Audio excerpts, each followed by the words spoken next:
That's still quite hot. Okay. We left off on like chapter. We left off on we finished chapter 3 and we're starting on chapter 4.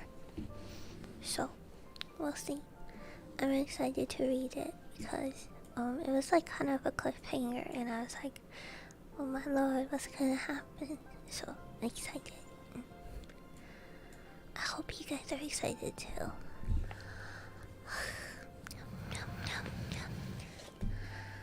I woke up a bit earlier because I forgot to make waiting rooms even though I literally had all day yesterday. I don't know what's wrong with me. Sometimes I just get lazy and then I wait for the last minute and then, yeah. Anyways, good morning, good afternoon.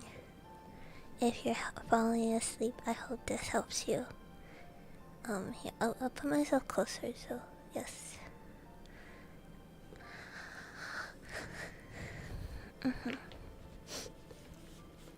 Let me take one more sip of tea. I hope you guys are having a lovely day.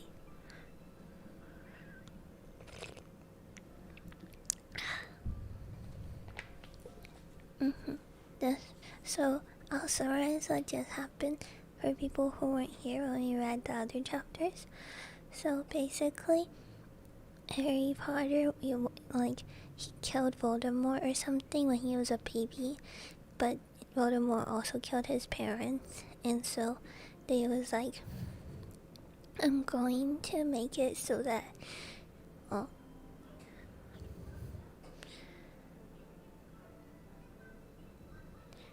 Jisoo, thank you. Oha sushi, ohayo. Thank you for the super chat. Oha sushi. Here, I'll make it so people can hear the Frenchman, the Australian man. There we go. I'll turn him down a little bit though, so it's not too jarring. That feels like a fair compromise. And so, even though his parents died, the only living relatives he has is these two, like, really gross people, and they're not really nice to him, and I think they're called, like, Dursleys, and then he has to go live with them, and they don't treat him that nice, and then he has to live in the cupboard, which is, like, really odd. And then one day, he receives a letter addressed to him in the cupboard, and so he's like, oh my god, what is this? No one ever writes to me. And he starts to read it, but then the Dursleys are like trying to snag it away from him. So now they're like trying to run away from the letters and they're dragging him along. So that's what he missed. And just as we ended chapter 3, we heard a big knock at the door. And we're not sure who that is. Oh, and right now they're like on a weird island trying to run away from the letters. Try to kill Voldemort. Oh yeah, well I killed Voldemort when I was just an embryo. You can't kill Voldemort more than once, I don't think. Also, we're not supposed to say his name for whatever reason. Okay, let me put the mic a bit down. Chapter 4. The Keeper of the Keys. Boom. They knocked again. Dudley jerked awake. Oh, Dudley is, the Dursley's boy. He's kinda a brat, though. Where's the cannon? He said stupidly. There was a crash behind them, and Uncle Vernon came skidding into the room. He was holding a rifle in his hands. Now they knew what had been in the long, thin package he had brought with him. Who's there? He shouted. I warn you, I'm armed. There was a pause, and then smash! Smash! The door was hit with such a force that it swung clean off its hinges, and with a deafening crash landed flat on the floor. Oh my god, this guy's violent. You're a wizard, Rainy. You're a wizard, Rainy. Good morning.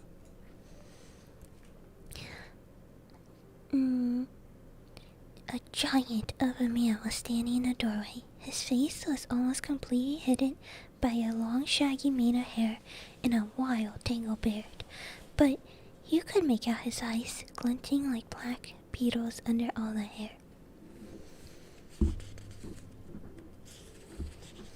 The giant squeezed his way into the hut, stooping so that his head just brushed the ceiling. He bent down, picked up the door, and fitted it easily back into its frame. The noise of the storm outside dropped a little. He turned to look at them all. "Come and make us a cup of tea, could ya? It's not been an easy journey." Who is this guy? He strolled over to the sofa where Dudley sat frozen in fear. "Budge up, ye great lump," said the stranger. Dudley squeaked and ran to hide behind his mother, who was crouched terrified behind Uncle Vernon. "And here's Harry," said the giant. Harry looked up into the fierce, wild, shadowy face and saw that beetle eyes were crinkling in a smile. "Last time I saw you, you was only a baby," said the giant. "You look a lot like your dad, but you got your mom's eyes." I don't know what accent I'm trying to pull out here, so please bear with me.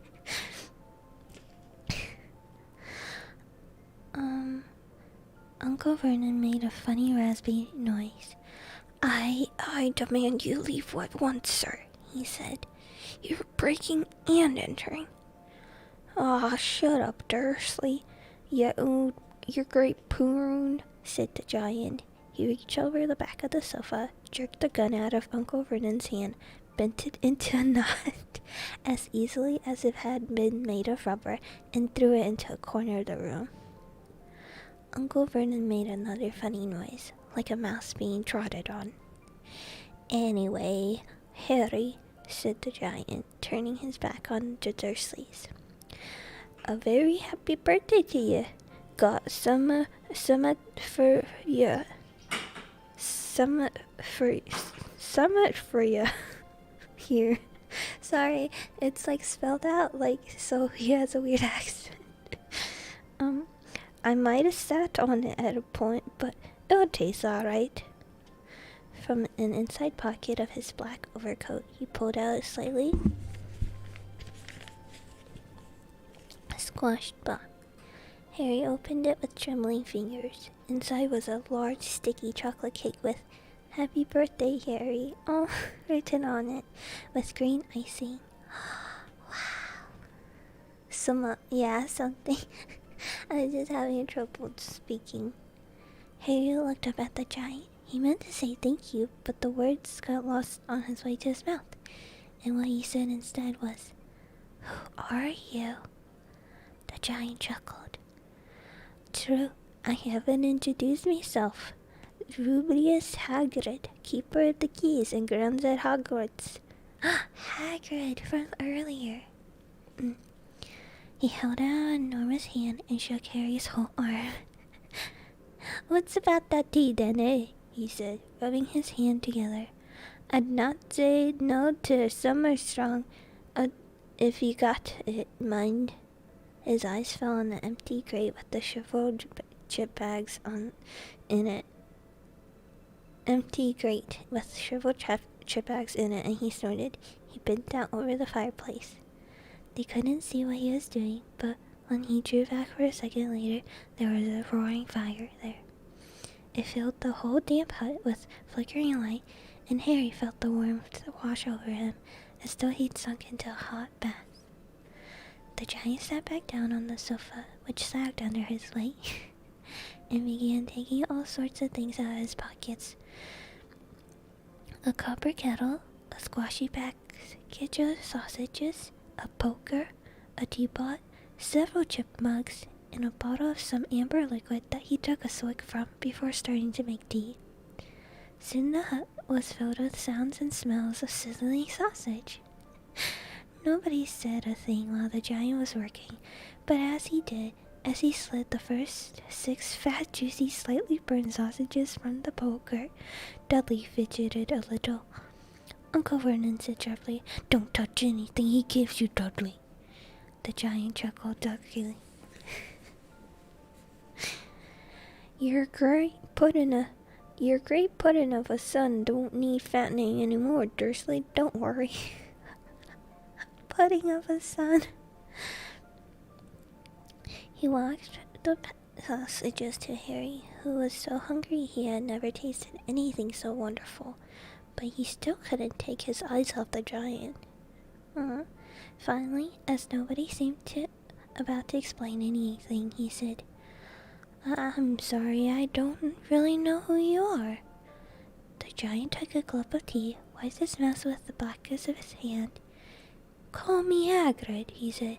Everyone does. And like I told you, I'm the keeper of the keys at Hogwarts. You'll know all about Hogwarts, of course. No, said Harry. Hagrid looked shocked. Sorry, Harry said quickly. Sorry, barked Hagrid, turning to stare at the Dursleys, who shrank back into the shadows. It's them I should be sorry. I knew you weren't getting your letters, but I never thought you wouldn't even know anything about Hogwarts, for crying out loud. Did you ever wonder where your parents learned it all? Oh, what? Said Harry. Oh, what? Hagrid thundered. Now just wait a second. He leapt to his feet. In anger, he seemed to fill the whole hut. The Dursleys were all cowering against the walls. He's finally gonna tell him, I think.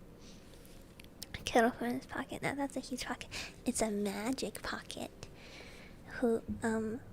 Which refrigerates sausages to the perfect food-safe temperature. Oh, okay. Do you mean to tell me, he growled at the Dursleys, that this boy know nothing about anything? Harry thought it was a bit far. He'd been to school after all, and his marks weren't that bad. I know some things, he said. I can, do math and stuff.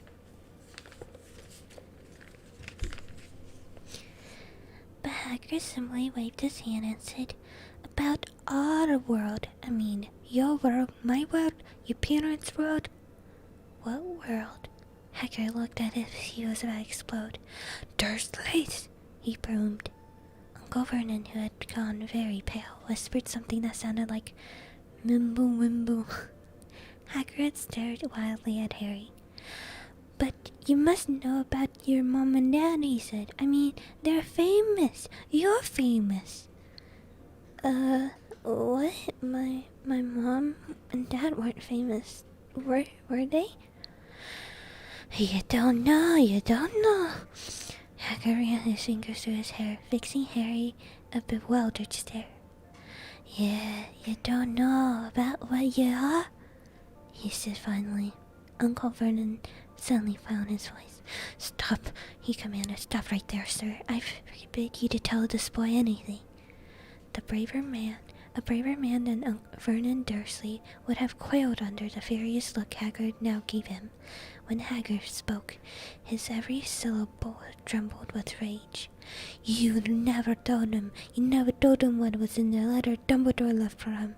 I was there. I saw Dumbledore leave it, Dursley. And you kept it all from him all these years. Kept what from him? From me, said Harry eagerly. Stop, I forbid you, said Uncle Vernon in panic. Aunt Petunia gave a gasp of horror. I'll go boil your heads, both of you, said Harry. Hagrid, Harry, you're a wizard. Oh my god, you said it. The end. That was it. What a great book. Oh my god, he said it. There was a silence inside the hut. Only the sea and the whistling wind could be heard. I'm a what? Gasped Harry. A wizard, of course, said Hagrid, sitting back down on the sofa, which groaned and sank even lower. And a tough and good one, I'd say. Once you've been trained a bit. With a mom and dad like yours, what else would you be, eh? And I reckon it's about time you read your letter. You're a lizard, Larry. Cue the credits. He said the thing. Harry stretched out his hands as to take the yellowish envelope, addressed in emerald green to Mr. H. Potter. The floor. Hut on the rock. The sea. Not saying the floor. Okay. He pulled out the letter and read, Hogwarts School of Witchcraft and Wizardry. Headmaster Albus Dumbledore. Order of Merlin, First Class, Current Sorceress, Chief Warlock, Supreme Gumwop, International Confederate of Wizards. Dear Mr. Potter, we are very pleased to inform you that you've been accepted at Hogwarts School of Witchcraft and Wizardry. Please find enclosed lists of all necessary books and equipments. Term begins September 1st. We await your owl by no later than July 1st. Sincerely, Minerva McGonagall, Deputy Headmistress. Okay. Questions exploded inside Harry's head like fireworks, and he couldn't decide which to ask first. After a few minutes, he stammered, What does this mean, they await my owl? Galloping Gorgons, that reminds me, said Hagrid, clapping his hand to his forehead with enough force to knock over a cart horse. And yet from another pocket inside his overcoat, he pulled an owl, a real, live, rather ruffled-looking owl, a long quill, and a roll of parchment. With his tongue between his teeth, he scribbled a note that Harry could read upside down. Dear Professor Dumbledore, giving Harry his letter, taking him to buy his things to models. Weather's horrible. Hope you are well, Hagrid. Hagrid wrote up the note, gave it to the owl, which clamped it in his beak and went to the door. He threw the owl out into the storm. Then he came back and sat down as though it was normal as taking a phone call. Harry realized his mouth was open and closed it quickly. Where was I? Said Hagrid, but at that moment Uncle Vernon, still ashen-faced but looking very angry, moved into the firelight. He's not going, he said. Hagrid grunted. I'd like to see what a great Muggle like you could stop him, he said. A what? Harry said, interested. A Muggle, said Hagrid. It's what we call non-magic folk like them. And it's your bad luck you grew up in a family of the biggest Muggles I've ever laid my eyes on. I wish I wasn't a Muggle. What kind of owl? A magic owl? I don't know. One that could deliver letters. We saw her when we took him in. We'd put a stop to all this rubbish, said Uncle Vernon. Swore we'd stamp it out of him. Wizard indeed. You knew? Said Harry. You knew I'm a wizard? No, shrieked Petunia suddenly. No, of course we knew. How could you not be? And my dreaded sister being what she was. Oh, she got a letter just like that and disappeared off like that. To that school. And came home every vacation with her pockets full of frog spawn, turning teacups into rats. I was the only one who saw her for what she was. A freak. But for my mother and father, oh no, it was Lily this, Lily that. They were proud of having a witch in the family. Wait. I guess I never considered this, but if they're a family and they're sisters, how come one of them is only magical? Does magic not run in the family like it normally would?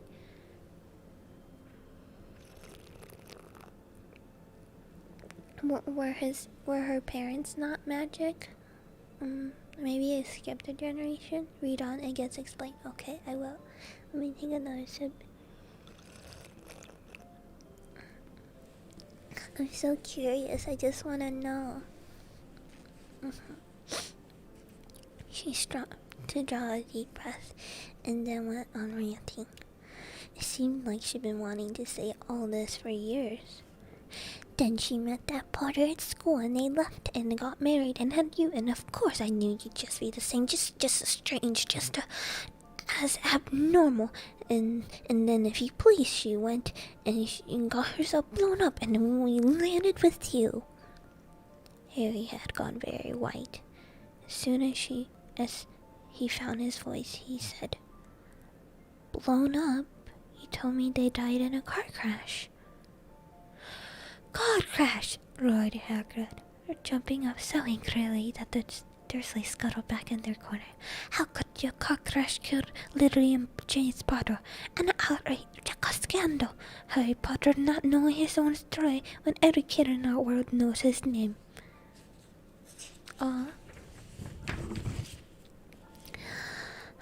But why? What happened? Harry asked urgently. The anger faded from Hagrid's face. He looked suddenly very anxious. "I never expected this," he said in a low, worried voice. "I had no idea. When Dumbledore told me there may be trouble getting hold of you, how much you didn't know. And Harry, I don't know if I'm the right person to tell you, but someone's gotta. Yeah, you can't go off there. Hogwarts not. No one." He threw a dirty look at Dursley's. "Yeah, it's best you know. As much as I can tell you, mind. I can tell you everything. It's part of the great mystery, you know." He sat down, stared into the fire for a few seconds, and then said, "It begins, I suppose, with a person called... But it's incredible you don't know his name. Everyone in our world knows..." "Who?" "Well, I don't like saying the name if I can help it. No one does." "Why not?" "Coping Corgaios, Harry. People are still scared. But I mean, this is difficult. See, there was this wizard who was... bad. As bad as you could go. Worse than worse. His name was... Hagrid gulped, but no words came out. "Could you write it down?" Harry suggested. "No, I can't spell it." Does Hagrid not know how to write? "Alright. Voldemort." Hagrid shuddered. "Don't make me say it again, this wizard went about 20 years ago now. Started looking for followers. Caught him too. Some were afraid. Some just wanted a bit of his magic.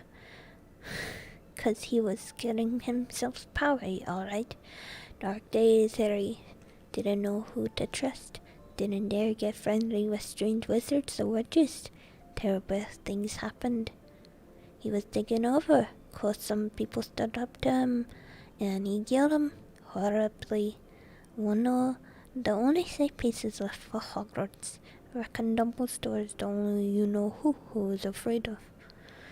Didn't dare try taking the school, not just then anyways."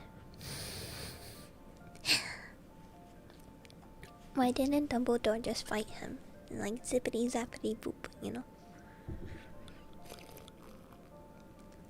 I feel like they could have done it. No, your mom and dad were as good of a witch and wizard as I've ever knew. Head boy and girl at Hogwarts in their day. Really? Oh my god. That's so awesome. And they fell in love. Sumi loves love.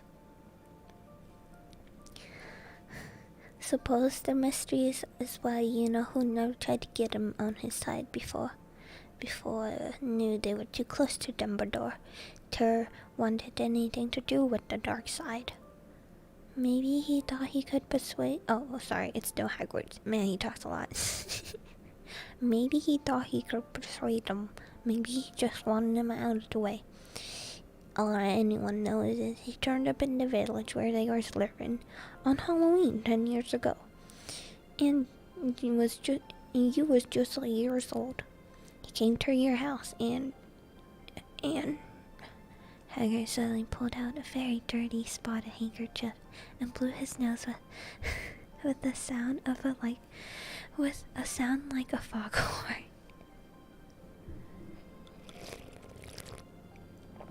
For the purpose of ASMR, I will now be blowing my nose with a foghorn. I'm just messing, but imagine. Okay. Sorry, he said, but it's Dad's dad. Knew your mom and dad and nicer people you couldn't find anyway. You know who killed them, and then the real mystery of the thing. He tried to kill you too. Wanted to make a clean job of it, I suppose. Or maybe he just liked killing by then, but you couldn't do it. Never wondered how you got that mark on your forehead. That ain't no, sorry, didn't mean to. He got southern for a bit there. That was no ordinary cut. That's what you get when a powerful evil curse touches ya. To kill your mom and dad in your house even. But it didn't work on you, and that's why you're famous, theory. No one ever lived after he decided to kill them. No one except you. And he killed some of the base witches and wizards of the age. The McConnens, the Bones, the Prewitts. And you was only a baby. And you lived. Wow. Something very painful was going on in Harry's mind. As Hagrid's story came to a close, he saw again the blinding flash of green light, more clearly than he had ever remembered it before. And he remembered something else. For the first time in his life, a high, cold, cruel laugh. Whoa. How does he remember stuff from when he was a baby? Hagrid watched him sadly. Took you from the ruined house myself, on Dumbledore's orders. But you're to this lot. A load of tosh, said Uncle Vernon. Harry jumped. He had almost forgotten the Dursleys were here. Uncle Vernon certainly seemed to have gotten back his courage. He was staring at Hagrid, and his fists were clenched. Now you listen here, boy, he snarled.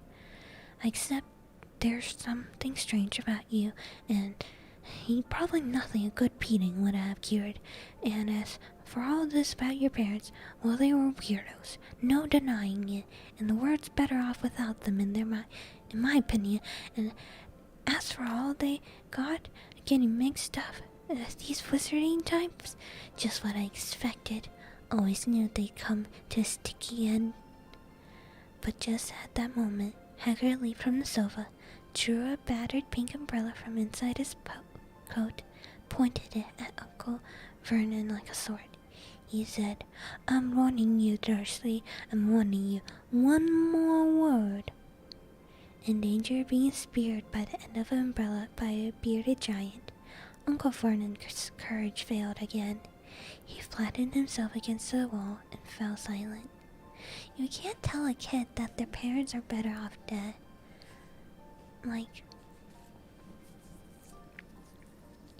He can say a lot, but that's not very nice. No one's better off dead.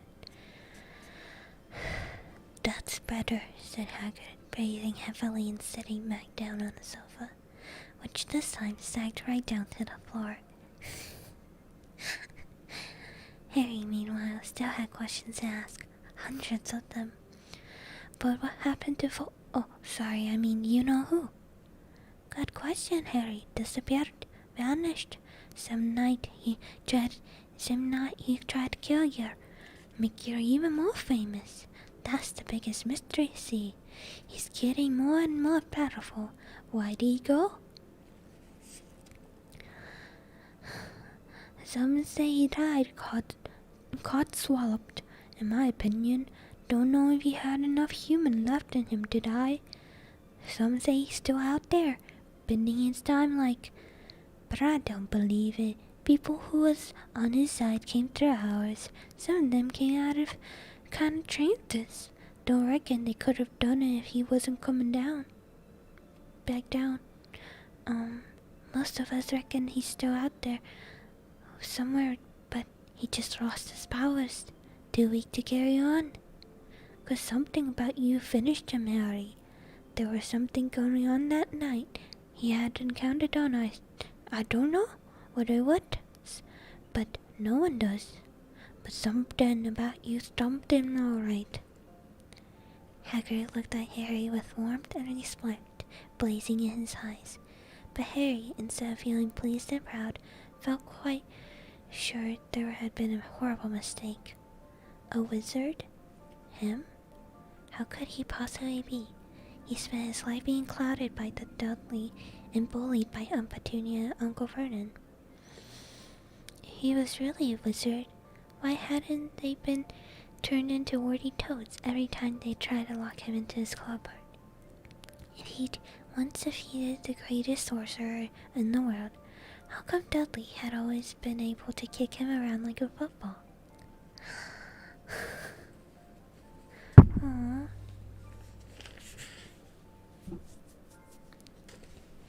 I feel really bad because like his whole world just got 180.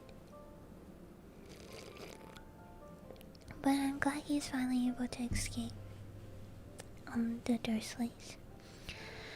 Hagrid, he said quietly, I think you made some sort of mistake.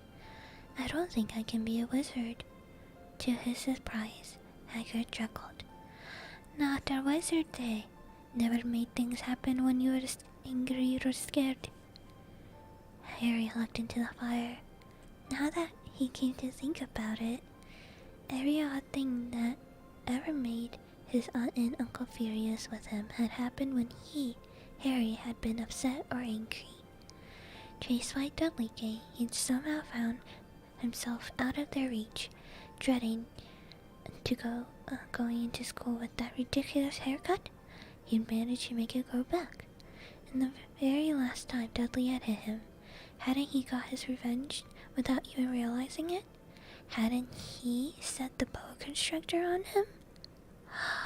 It's all coming together. Harry looked at Hagrid, smiling, and saw that Hagrid was positively beaming at him. See, said Hagrid, Harry Potter, not a wizard. You wait. You'll be right famous at Hogwarts. Oh my god. I love this book already. I hope he gets everything he deserves.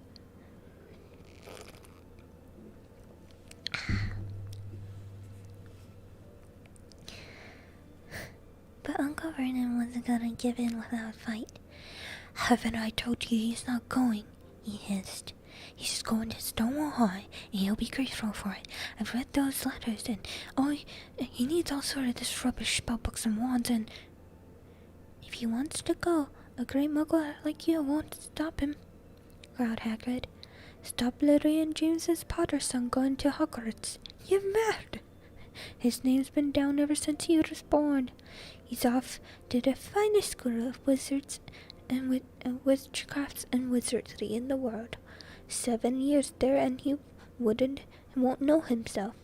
He'll be with youngsters of his own sort for a change, and he'll be under the greatest headmaster Hogwarts ever seen, Albus Dumbledore. I'm not paying for some crackpot old fool to teach him magic tricks, yelled Uncle Vernon. That's all caps. You know he mad. But he had finally gone too far. Hagrid seized his umbrella and whirled it over his head. Never, he thundered, insult Albus Dumbledore in front of me. He brought the umbrella swishing down through the air to point at Dudley.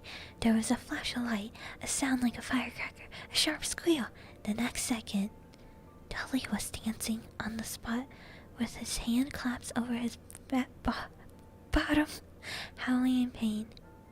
When he turned his back on them, Harry saw a curly pig's tail poking through the hole of his trousers.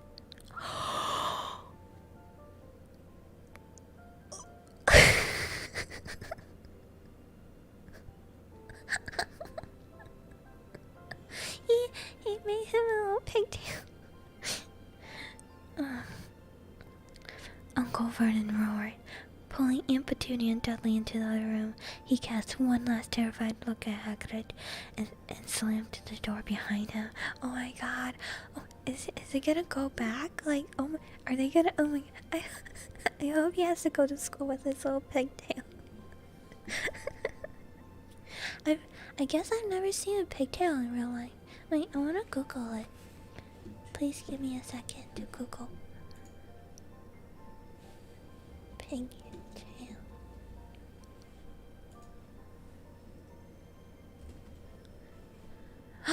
Oh my god, wait, real life pigtails are actually squiggly though. Oh my god, what happens? What causes the pig to like get the squiggly tail? I've never, like, I've only seen cartoons where it's like the squiggly pigtail, but oh my god, so cute. Weird. They just naturally become squiggly? I don't know. Tail biting on your farm. Understanding the risk of tail biting on your farm. This is from pigworld.com. .co.uk. Sorry, not .com. Apologies. Wow. Weird. But when girls wear pigtails, they're not curly. Why does it matter? Oh my god, no. Oh, I saw some things I don't think I was meant to see. Okay. Back to the book. Check out Pokemon Spoink. Yeah, I know a Spoink. But I meant like in real life.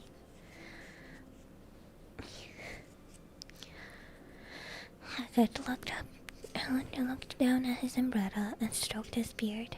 Shouldn't have lost me temper, he said ruefully. But it didn't work anyways. Meant to turn him into a pig, but I suppose he was so much like a pig anyways, there wasn't much left to do. No. He cast a sideways look at Harry under his bushy eyebrows. Be grateful if you didn't mention that to anyone at Hogwarts, he said. I not supposed to do magic, strictly speaking. I was allowed to do it a bit, fellow. You get your letters to your stuff, but one of the reasons I was so keen to take the job.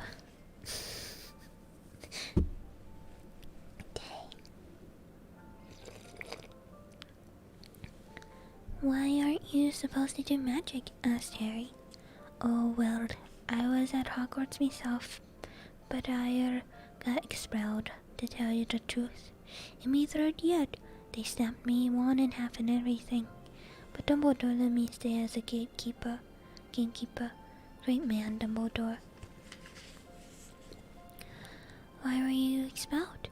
It's getting late and we got a lot to do tomorrow, said Hagrid loudly. Got up, turn down, get your books and all that. He took it. Sometimes he becomes southern, and I'm sorry. He took out his thick black coat and threw it at Harry. You can keep under that, he said. Don't mind if it regrows a bit. I think I still got a couple of dormice in one of our pockets. They're gonna just sleep over.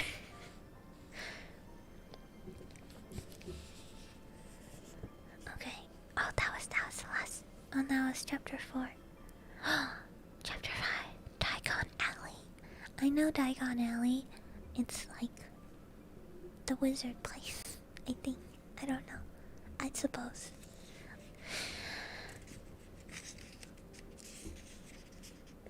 Harry woke extra early the next morning.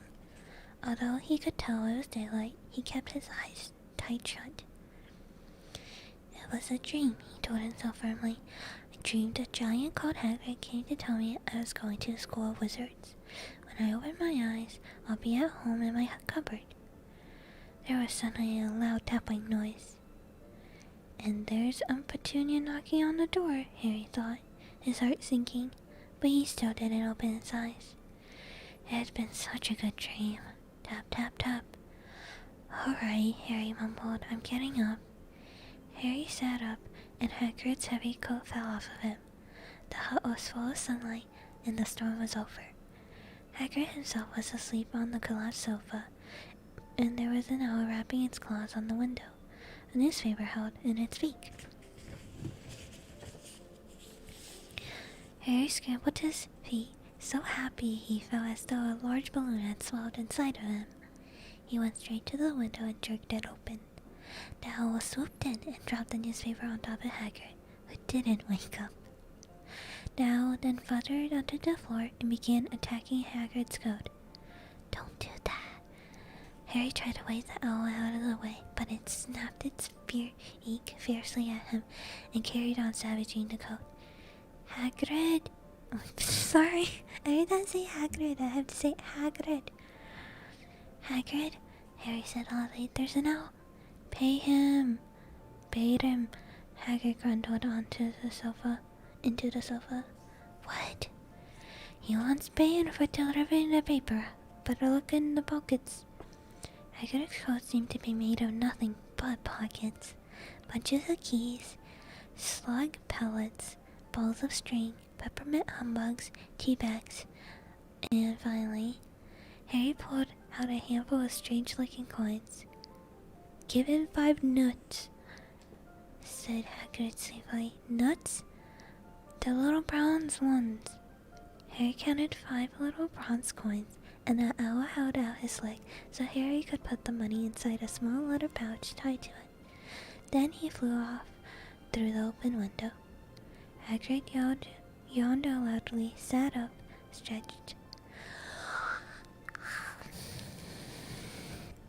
Best be off, Harry. Lots to do today. Gotta get up to London and buy all your stuff for school. Harry was turning over the wizard coins and looking at them. He had just thought of something that made him feel as though the heavy balloon inside him had gotten a puncture. Hagrid? Said Hagrid, who was pulling on his huge boots. I haven't got any money, and you heard Uncle Vernon last night. He won't pay me to go and learn magic.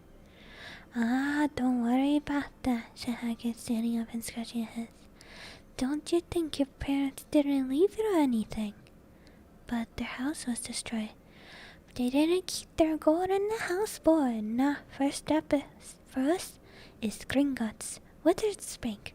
Have a sausage, they're not bad cold, and I wouldn't say no to a bit of your birthday cake neither.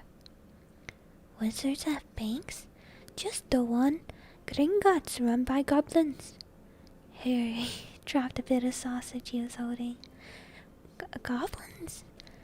Yeah, so you'd be mad to try and rob it. I'm telling you that. Never mess with goblins, Harry.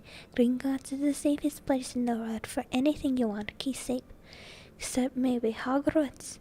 As a matter of fact, I gotta visit Gringotts anyways. For Dumbledore, Hogwarts business. Hagrid drew himself up proudly. He usually gets me to do important stuff for him, fetching you, getting things from Gringotts. Knows he can trust me, see? Got everything? Come on then. Harry followed Hagrid out onto the rock. The sky was quite clear now, and the sea gleaming with sunlight. The boat Uncle Vernon had hired was still there, with lots of water in the bottom after the storm. How did you get here? Harry asked, looking around for another boat. These nuts. Am I pronouncing it right? I'm gonna assume so. Flew, said Hagrid. Flew? Yeah, but we'll go back on this. Not supposed to use magic now that I've got it. I've got ya. They settled down on the boat, Harry still staring at Hagrid, trying to imagine him flying. Seems a shame to road, though, said Hagrid, giving Harry another of his sideways look. If I were to speed things up for a bit, mind not mentioning it at Hogwarts? Of course not, said Harry, eager to see more magic. Hagrid pulled out a pink umbrella again, tapped it twice on the side of the boat, and they sped off towards land. Why would you be mad to try and rob Gringotts? Said Harry. Spells and enchantments, said Hagrid, unfolding his newspaper as he spoke. They said there's dragons guarding the high security vaults, and then you got to find your way. Gringotts is 100 miles under London, see? Deep under the underground. You'd die of hunger trying to get out, even if you did manage to get your hands on some of it. Harry sat and thought about this while Hagrid read his newspaper, The Daily Prophet.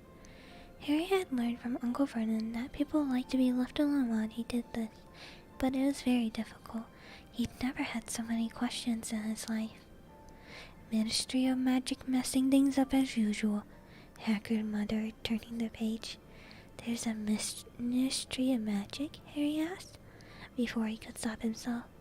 Course, said Hagrid. They want Dumbledore for Minister, of course, but he'd never leave Hogwarts. So old Cornelius Fudge got the job. Bungler, if ever there was one. So he pelts Dumbledore with owls every morning, asking for advice. But what does the Ministry of Magic do? Well, their main job is to keep it from the muggles that there's still witches and wizards up and down the country. Why? Why, blimey, Harry, everyone will be wanting magic solution to their problems. Nah, we're best they're left alone. At this point, the boat bumped gently on the harbor wall. Hagrid folded up his newspaper, and they clambered up the stone steps onto the street. Passersby stared a lot at Hagrid as they walked through the little town to the station. Harry couldn't blame him. Not only was Hagrid twice as tall as anyone else, he kept pointing at perfectly ordinary things like parking meter and saying loudly, "See that, Harry? Things that muggles dream up, eh?"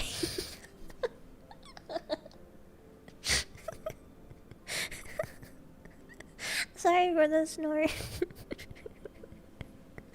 It's just so necessary. I can totally imagine him doing that. The things that muggles dream up.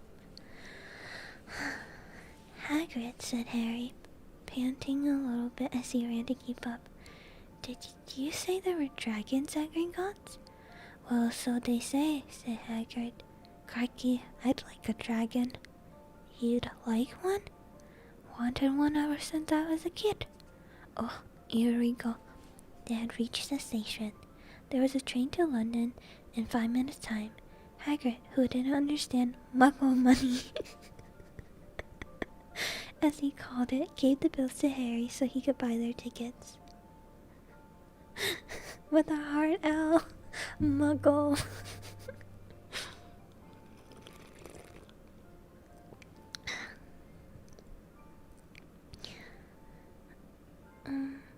People stared more than ever on the train. Hagrid took up 2 seats and sat knitting what looked like a canary yellow circus tent. He's knitting? Hagrid knits? Oh my goodness. I want to be Hagrid when I grow up. I want to be expelled from school, but then still be there and just do whatever I want. Still got your letter, Harry? He asked as he counted stitches. Oh my gosh. Not him counting the stitches. Hagrid knits his own beard. I believe it.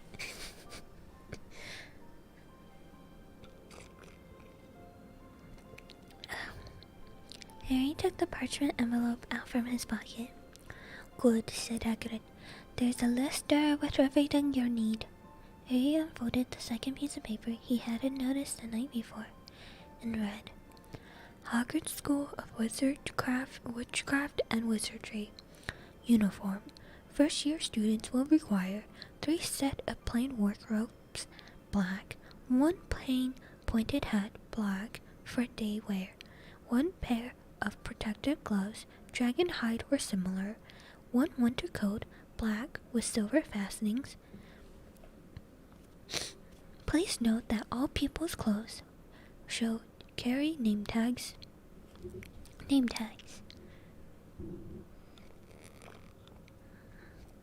I mean, he has huge chances, or he knits his own clothes. Oh, he probably has to. I mean, do goblins have to make their own clothes, or are they naked? Or do you go, do you go into Gringotts and just all naked goblins? It's all black, so edgy.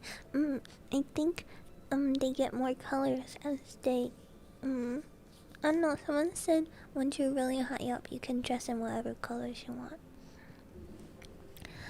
Course books. All students should have a copy of each of the following. Standard Book of Spells, Grade 1, by Miranda Gosshawk. History of Magic, by Bethalia Bagshot.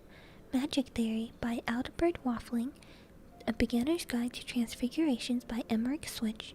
1,000 Magical Herbs and Fungi, by Philietta Spore.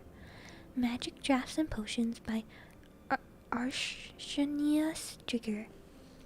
Fantastic Beasts and Where to Find Them, by New Scamander. And The Dark Forces, A Guide to Self-Protection, by Quentin Trimble. Other equipment. 1 wand, 1 cauldron, preferably a pewter standard size 2. A set glass or crystal phials, 1 telescope, and 1 set of brass scales. Students may also bring an owl or a cat or a toad. Parents are reminded that the first years are not allowed their own broomsticks.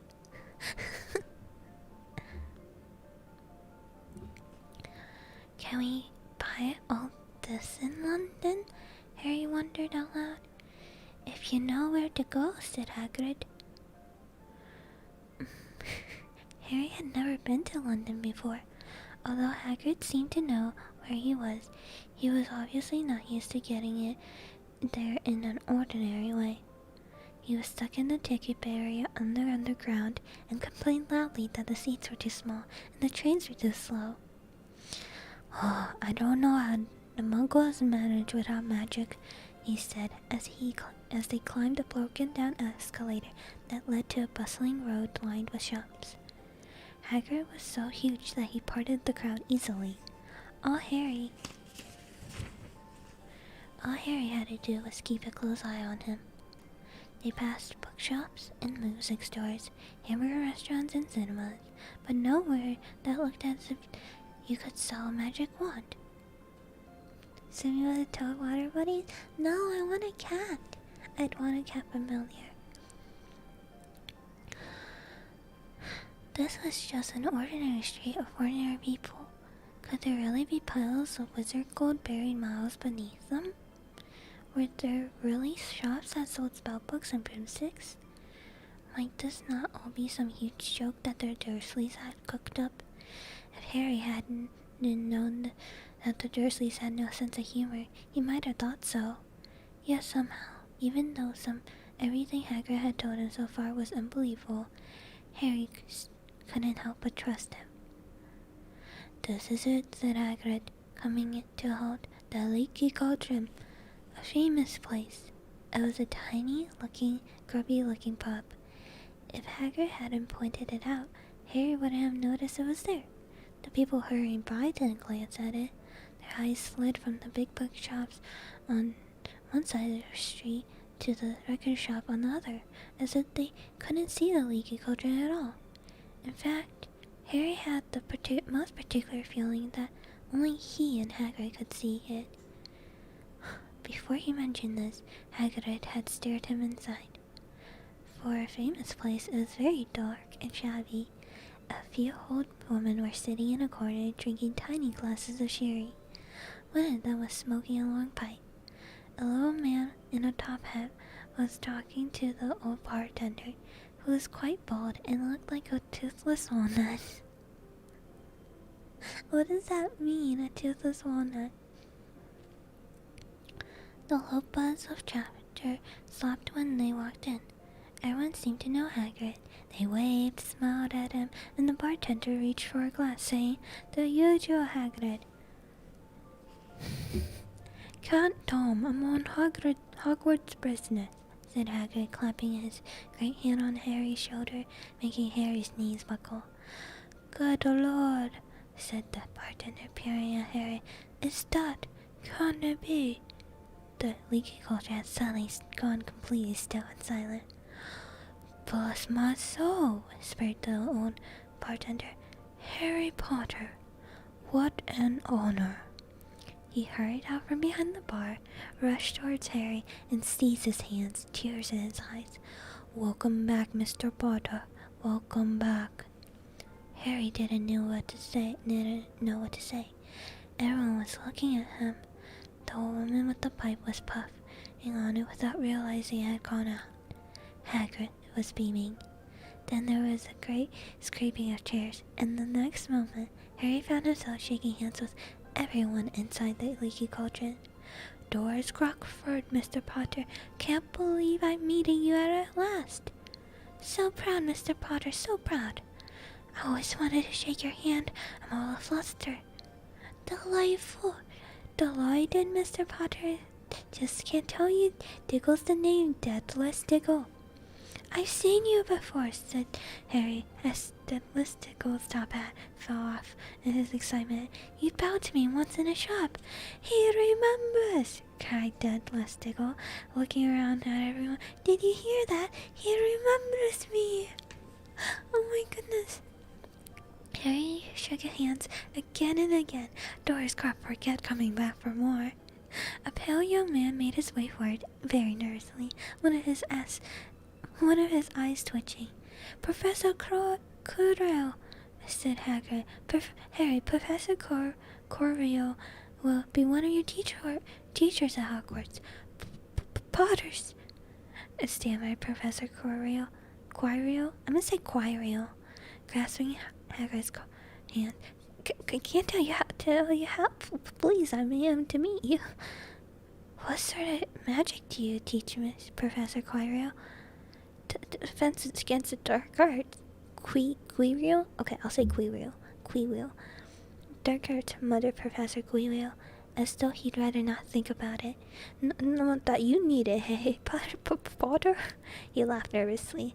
"You'll be getting your equipment, I suppose. I've got to pick up a brand new magic vampires myself." He looked terrified at the very thought. Oh my god. Why does he teach a class and he's just so scared of it? But the others wouldn't let Professor Quirrell keep Harry to himself. It took almost 10 minutes to get away from them all. At last, Hagrid managed to make himself heard over the babble. "Miss Gidon, let's trip by. Come on, Harry." Doris Crockford shook Harry's hand one last time, and Hagrid led them through the bar and out into a small walled courtyard. There was nothing but a trash can and a few weeds. Hagrid grinned at Harry. "Told ya, didn't I? Told ya you were famous. Even Professor Quirrell was trembling to meet ya. Mind you, he's usually trembling." "Is he always so nervous?" "Oh yeah, poor bloke. Brilliant mind. He was fine while he was standing out of books, but then he took a year off to get some first-hand experience. They say he met vampires in the Black Forest, and and there was a nasty old bit of trouble with a hag. Never been the same since." Poor guy. Oh my god. I hope we see him in the future when we're at Hogwarts.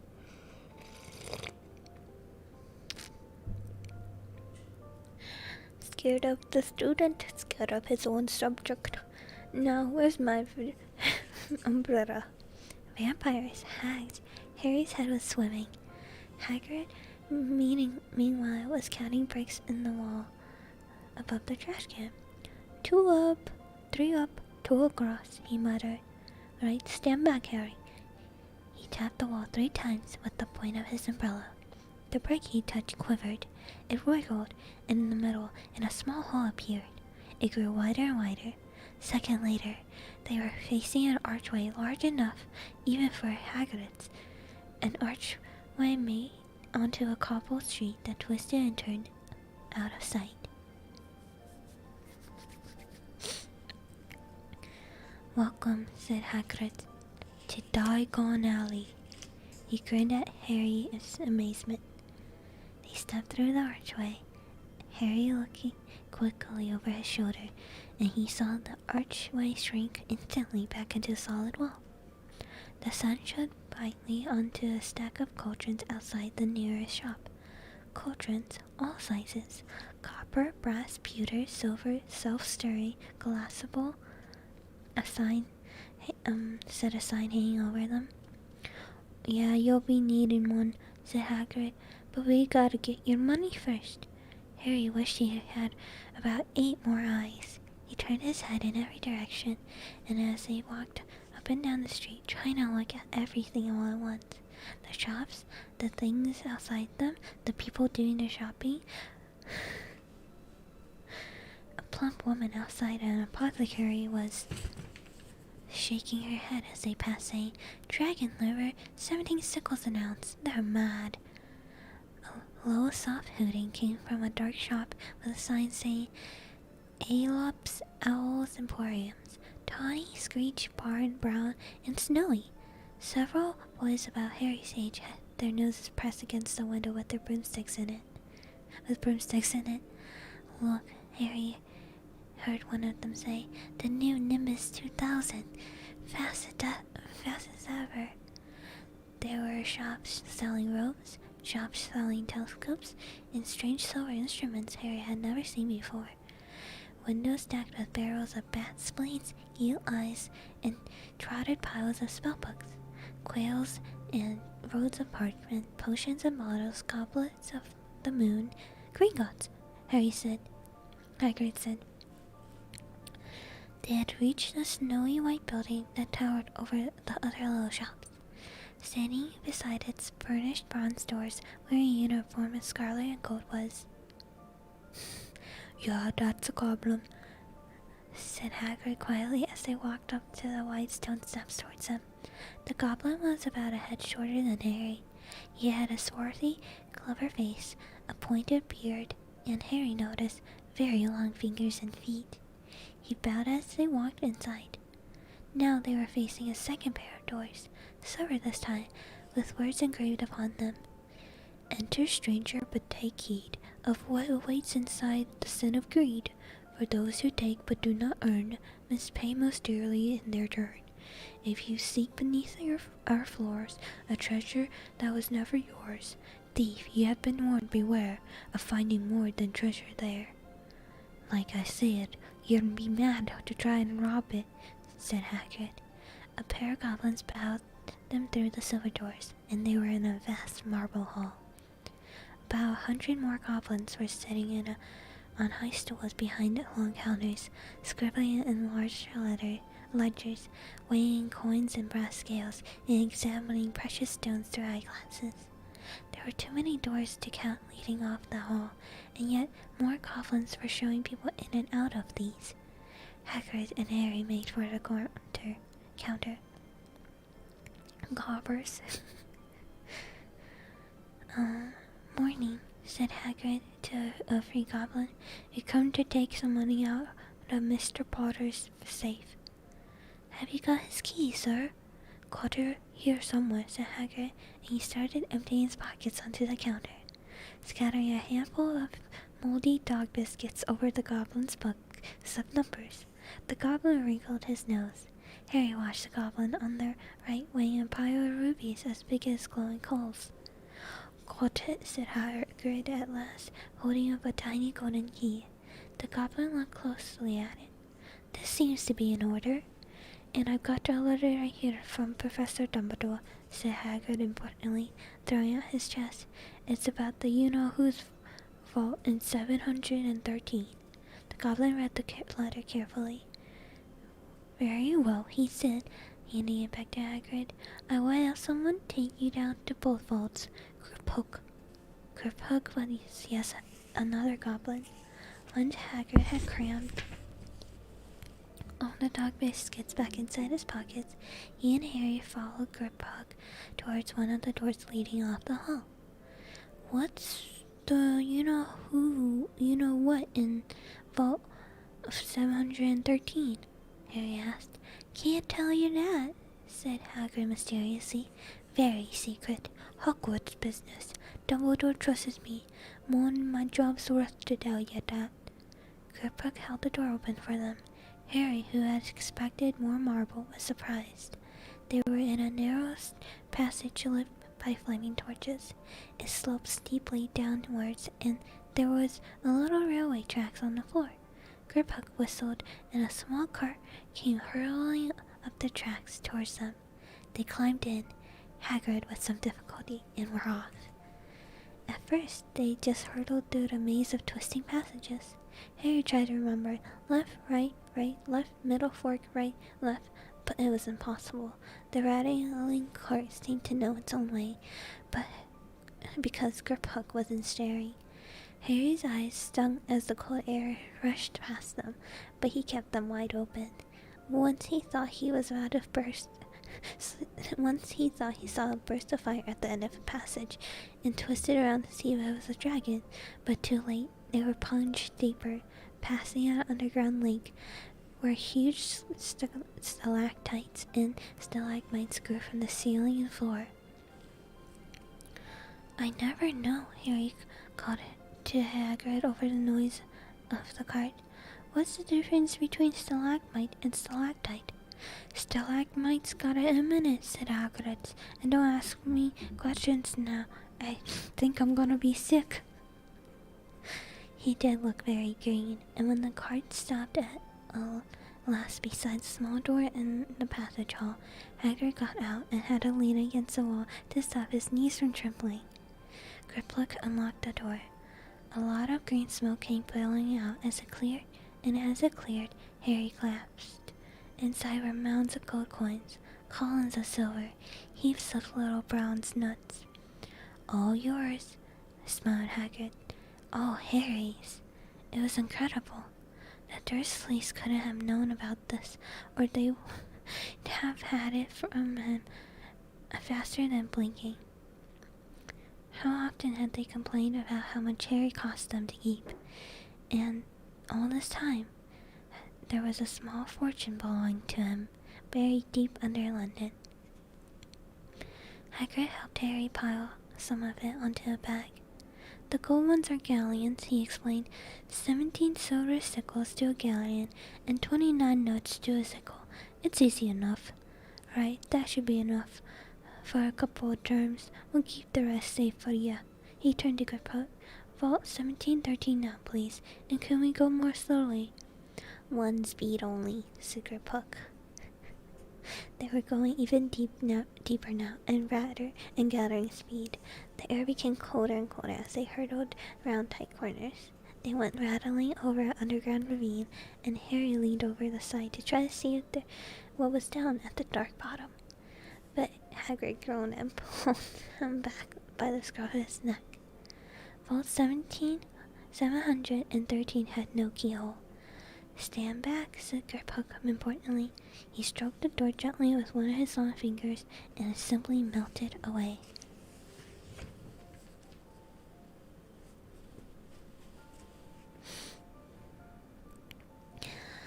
If anyone but a Gringotts goblin tried that, they'd be sucked through the door and trapped in there, said Griphook.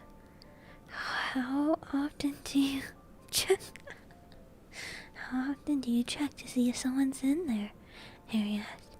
"About once every 10 years, said Griphook with a rather nasty grin. Something rather extraordinary had to be inside this top security vault, Harry was sure, and as he leaned forward eagerly, expecting to see fabulous jewels at the very least, but at first he thought it was empty. Then he noticed a grubby little package wrapped in brown paper lying on the floor. Hagrid picked it up, tucked it deep inside his coat. Harry longed to know what was in it, but knew better to ask. "Come on, back in this infernal cart, and don't talk to me on the way back. It's best if I keep my mouth shut," said Hagrid. One wild cart ride later, they stood blinking in the sunlight outside of Gringotts. Harry didn't know where to run first now that he had a bag full of money. He didn't have to know how many galleons were there. Let me take a sip of water.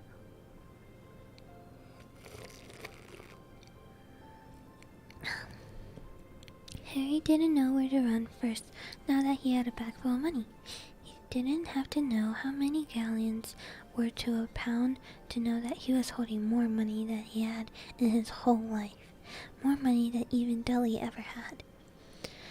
Might as well get your uniform, said Hagrid, nodding towards Madame Macklin's robes for all occasions.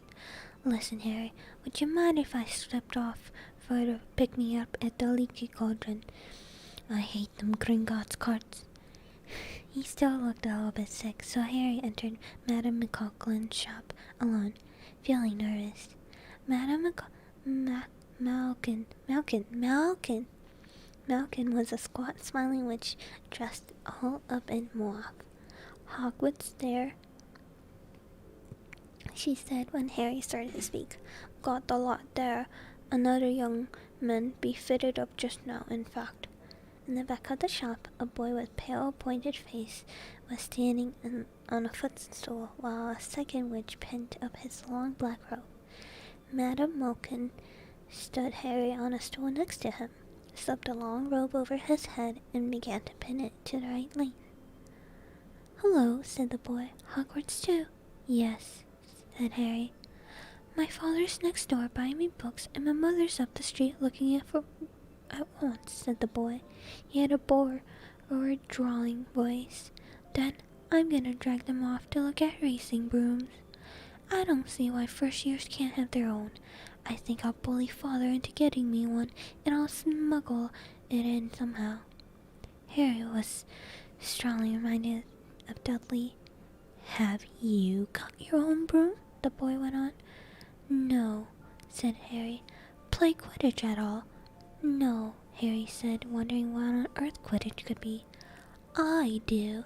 Father says it's a crime if I'm not picked to play for my house, and I must say I agree. Know what house you'll be in yet? No, said Harry, feeling even more stupid by the minute. Well, no one really knows until they get there, do they? But I know I will be a Slytherin. All my family has been. Imagine being a Hufflepuff. I think I'd leave, wouldn't you? Said Harry, wishing he could say something a bit more interesting. I say, look at that man, said the boy suddenly, nodding towards the front window. Hagrid was standing there grinning at Harry and pointing at two large ice creams to show he couldn't come in. That's Hagrid, said Harry, pleased to know something the boy didn't. He works at Hogwarts. Oh, said the boy, I've heard of him. Some sort of servant, isn't he? He's the gamekeeper, said Harry. He was liking the boy less and less every second. Yes, exactly. I heard he's a sort of savage. Lives in a hut on the school grounds, and every now and then he gets drunk, tries to do magic, ends up setting fire to his bed. I think he's brilliant, said Harry coldly. Do you? Said the boy with a slight sneer. Why is he with you? Where are your parents? They're dead, said Harry shortly. He didn't feel much like going into the matters with this boy. Oh, sorry, said the other, not sounding sorry at all. But they were our kind, weren't they? They were a witch and a wizard, if that's what you mean. I really don't think you should let the other sort in, do you? They're just not the same.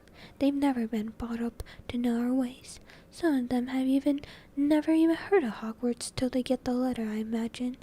I think they should keep it in the old wizarding families. What's your surname anyways? But before Harry could answer, Madame Malkin said, That's you done, my dear. And Harry, not sorry for an excuse to stop talking to the boy, hopped down from the footstool. Well, I'll see you at Hogwarts, I suppose, said the drawling boy. Who is the boy? The boy was actually Stuart Little. It's Stuart Little, the mouse. Oh my god, he's a Slytherin, confirmed. Harry was rather quiet as he ate the ice cream Hagrid had bought him. Chocolate and raspberry with chopped nuts. What's up, said Hagrid. Nothing, Harry lied. They stopped to buy parchment and quills. Harry cheered up a bit when he found a bottle of ink that changed color as you wrote. When they had left the shop, he said, "Hagrid, what's Quidditch?" "Blimey, Harry, I keep forgetting how little you know. Not knowing about Quidditch." "Don't make me feel worse," said Harry. He told Hagrid about the pale boy and Madame Malkins. And he said people from Muggle families shouldn't even be allowed in. "You're not from a Muggle family, and he know who you were. He's grown up knowing your name if his parents were wizarding folk. You saw what everybody in the leaky cauldron was like when they first saw you. Anyways, what does he know about it? Some of the best that I ever saw were the only ones with magic in them, and a Rona of Muggles. Look at your mom. Look at what she had for a sister." "So what is Quidditch?" "It's a sport, wizard sport. It's like soccer in the Muggle world. Everyone follows Quidditch. Played up in the air on broomsticks. There are footballs. It's sort of hard to explain the rules." "And what are Slytherin and Hufflepuff?"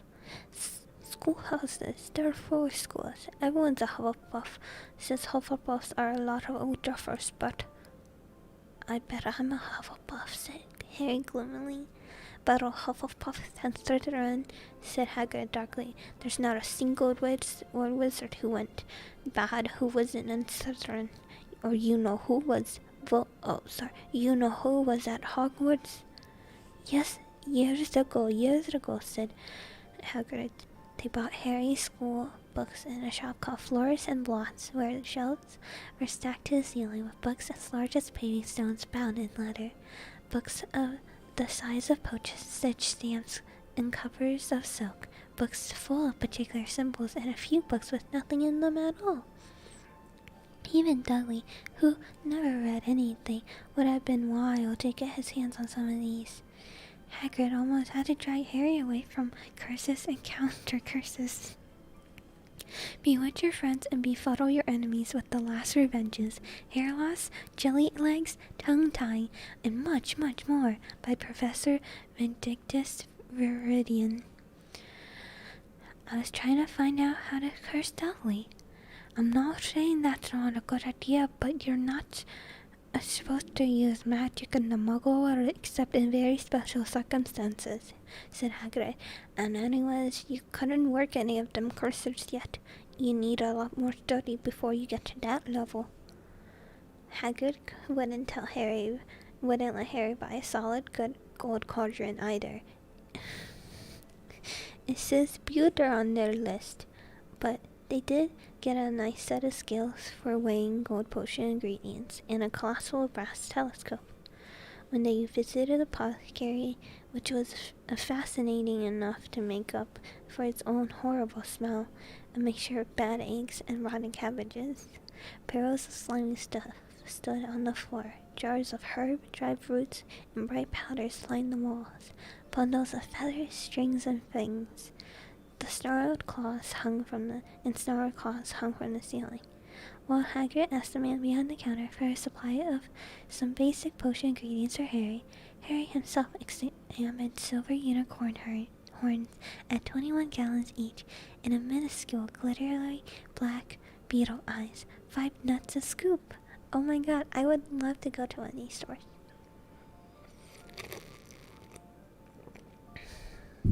Hair loss curse. The worst you can do to a man. Outside the apothecary, Hagrid checked Harry's list again. Just your one left. Oh yeah, and I still ain't got your birthday present. Harry felt himself go red. You don't have to. I know I don't have to tell you, but get your animal. Not a toad. Toads went out of fashion years ago. You'll be laughed at, and I can't. They make me sneeze. I'll get you an owl. All the kids want apples. They're dead useful, carrying mail and everything. 20 minutes later, they left Iolop's Owl Emporium, which had been dark and full of rustling and flickering jeweled bright eyes. Harry now carried a large cage that held a beautiful snowy owl, fast asleep with her head under her wings. He couldn't stop stammering his thanks, sounding like Professor Quirrell. Don't mention it, said Hagrid gruffly. Don't expect you've had a lot of presents from them Dursleys. Just Ollivanders left now. Only place for wands, Ollivanders. And you got to have the best one, a magic wand. This was what Harry had been really looking forward to. The last shop was narrow and shabby. Peeling gold letters over the door read, Ollivanders, makers of fine wands since 382 BC. Wow, that is old. Dang. It doesn't say that in the book. That was just me commenting. Sorry. Wow, that's old. Dang.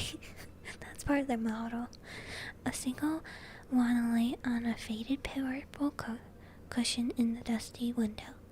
A tinkling bell rang somewhere in the depths of the shop as they stepped inside. It was a tiny place, empty except for a single splendidly chair that Hagrid sat on to wait. Harry felt strangely as though he had just entered a very strict library. He swallowed a lot of new questions that had just occurred to him, and instead looked at the thousands of narrow boxes piled neatly right up to the ceiling. For some reason, the back of his head, I can't talk, let me take a sip.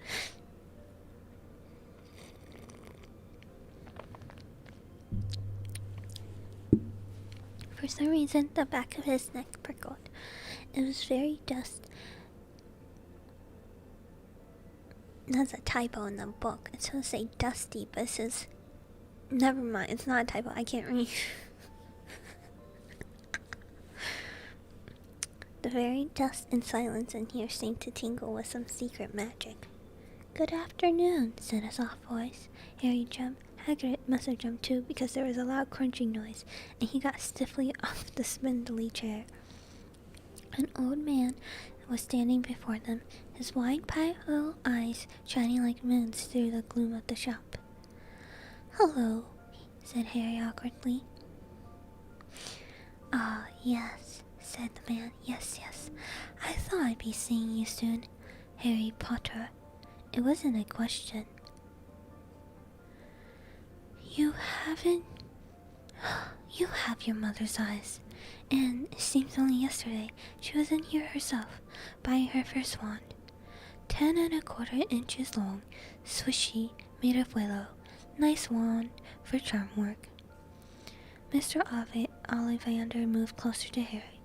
Harry wished he could blink. Those silvery eyes were a bit creepy. Your father, on the other hand, favored the mahogany wand, 11 inches. Pliable, a little more power, and excellent for transfiguration. Well, I say your father favored it. It was really the wand that chooses the wizard, of course. Sorry. There was a time on Sumi's eyes reading. Yeah, I know. Mr. Ollivander had come so close to Harry that he and Harry were almost nose to nose. Harry could see himself reflected in those misty eyes. And that's where Mr. Ollivander touched the lightning scar on Harry's forehead with a long white finger.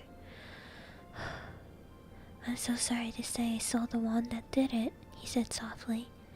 13 1/2 inches. You. Powerful wand, very powerful. And in the wrong hands, well, if I had known what that wand was going to do into the world. He shook his head, and then to Harry's relief, spotted Hagrid. Rubius Hagrid, how nice to see you again.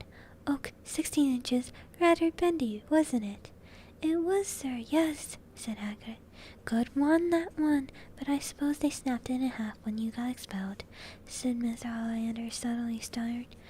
Yes, they did, yes, said Hagrid, shuffling his feet. I've still got the pieces, though, he added brightly. But you don't use them, said Mr. Ollivander sharply. Oh no, sir, said Hagrid quickly. Harry noticed his grip his pink umbrella very tightly as he spoke. said Mr. Ollivander, giving Hagrid a piercing look. Well now, Mr. Potter, let me see. He pulled out a large measuring tape with silver markings out of his pockets. Which is your wand arm? Well, I'm right-handed, said Harry. Hold out your arm. That's it. He measured Harry from shoulder to finger, then wrist to elbow, shoulder to floor, knee to armpit, and round his head. As he measured, he said, Every Ollivander wand has a core of powerful magical substance, Mr. Potter. We use unicorn hairs, phoenix tail feathers, and the heartstrings of dragons. No two Ollivander wands are the same, and just as no two unicorns, dragons, and phoenixes are quite the same. And of course, you will never get such a good result with another wizard's wand. Harry suddenly realized that the tape measure, which was measuring between his nostrils, was doing its own thing. Mr. Ollivander was flitting around the shelves, taking down boxes. This will do, he said, and the tape measure crumbled into a heap on the floor. Right then, Mr. Potter, try this one. Beechwood and dragon heartstring, 9 inches, nice and flexible. Just take it and give it a wave. Harry took the wand and, feeling foolish, waited around a bit, but Mr. Ollivander snatched it out of his hand at once. Maple and phoenix feather, 7 inches, quite wimpy. Try. Harry tried, but he had hardly raised the wand when it too was snatched back by Mr. Ollivander. No, here, a bony and unicorn hair, 8.5 inches, springy. Go on, try it out. Harry tried, and tried, and tried. He had no idea what Mr. Ollivander was waiting for. The pile of tried wands was mounting higher and higher on the spindly chair. But the more wands Mr. Ollivander pulled from the shelves, the happier he seemed to become. Tricky customer, eh? Not to worry, we'll find the perfect match here somewhere. I wonder. Now, yes, why not? Unusual combination. Holly and phoenix feather, 11 inches, nice and supple. Harry took the wand. He felt a sudden warmth in his fingers. He raised the wand above his head, brought it swishing down through the dusty air, and a stream of red and gold sparks shot from the end like firework, throwing dancing spots of light onto the walls. Hagrid whooped and clapped, and Mr. Ollivander cried, Oh, bravo, bravo indeed, yes, indeed, very good. Well, how curious, very, very curious. He put Harry's wand back into the box and wrapped it in brown paper, muttering, Curious. Sorry, said Harry, but what's curious? Mr. Ollivander fixed Harry with his pale stare. I remember every wand I've ever sold, Mr. Potter, every single wand. And it just happens that the phoenix whose tail feather is in your wand give another feather. Just another one. It's very curious, indeed, that you should be destined for this wand when its brother, well, its brother gave you that scar. Oh my god. Harry swallowed. Yes, 13.5 inches. You. Curious indeed how these things happen. What? Curious indeed. The wand chooses the wizard, remember? I think we must expect great things from you, Mr. Potter. After all, he who must not be named did great things. Terrible, yes, but great. Harry shivered. He wasn't sure he liked Mr. Ollivander too much. He paid 7 gold galleons for his wand, and Mr. Ollivander bowed them from his shop. Oh my... I didn't know that, there was stuff inside those wands. I thought they were just wood.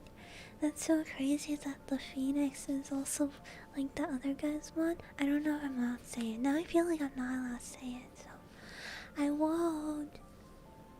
But dang... This guy remembers all the customers' wants. I swear he must have caught himself a photograph. Yeah, that's why he never blinks, because he's always watching, always remembering.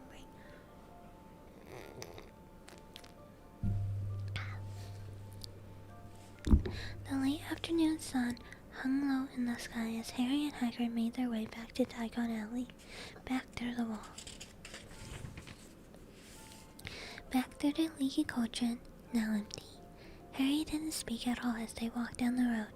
He didn't even notice how many people were gawking at them on the underground, laden as they were in all their funny-shaped packages, with a snowy owl asleep in its cage on Harry's lap. Up another escalator, out into Paddington Station. Harry only realized where they were when Hagrid tapped him on the shoulder. "Got time for a bite to eat before your train leaves," he said. He bought Harry a hamburger and they sat down on a plastic seat to eat them. Harry kept looking around. Everything looked so strange somehow. You're alright, Harry. You're very quiet," said Hagrid. Harry wasn't sure he could explain.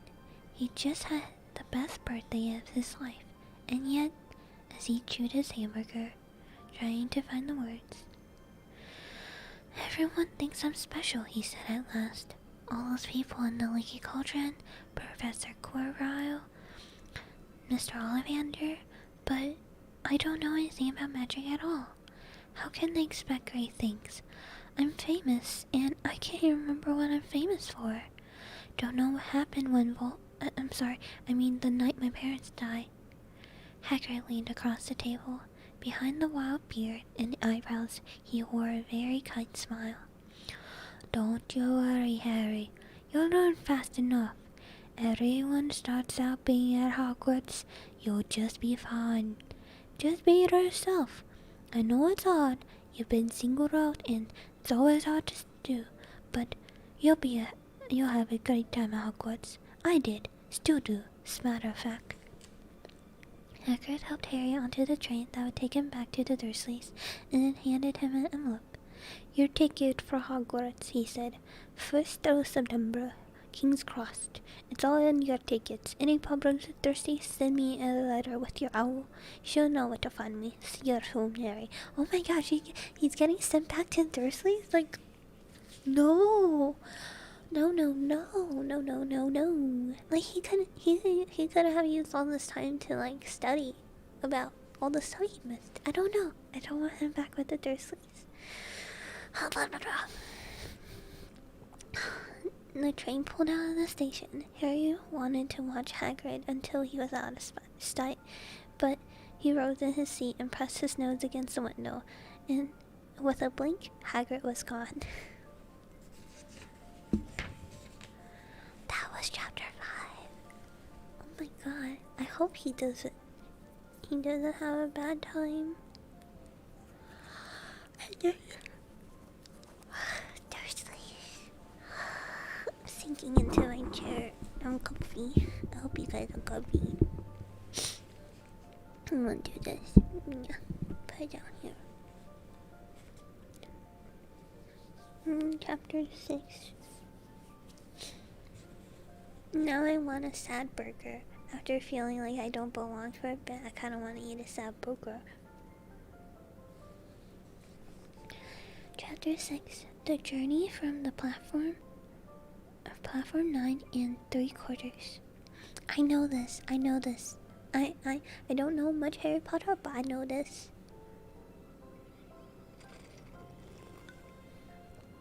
Harry's last month with the Dursleys wasn't fun.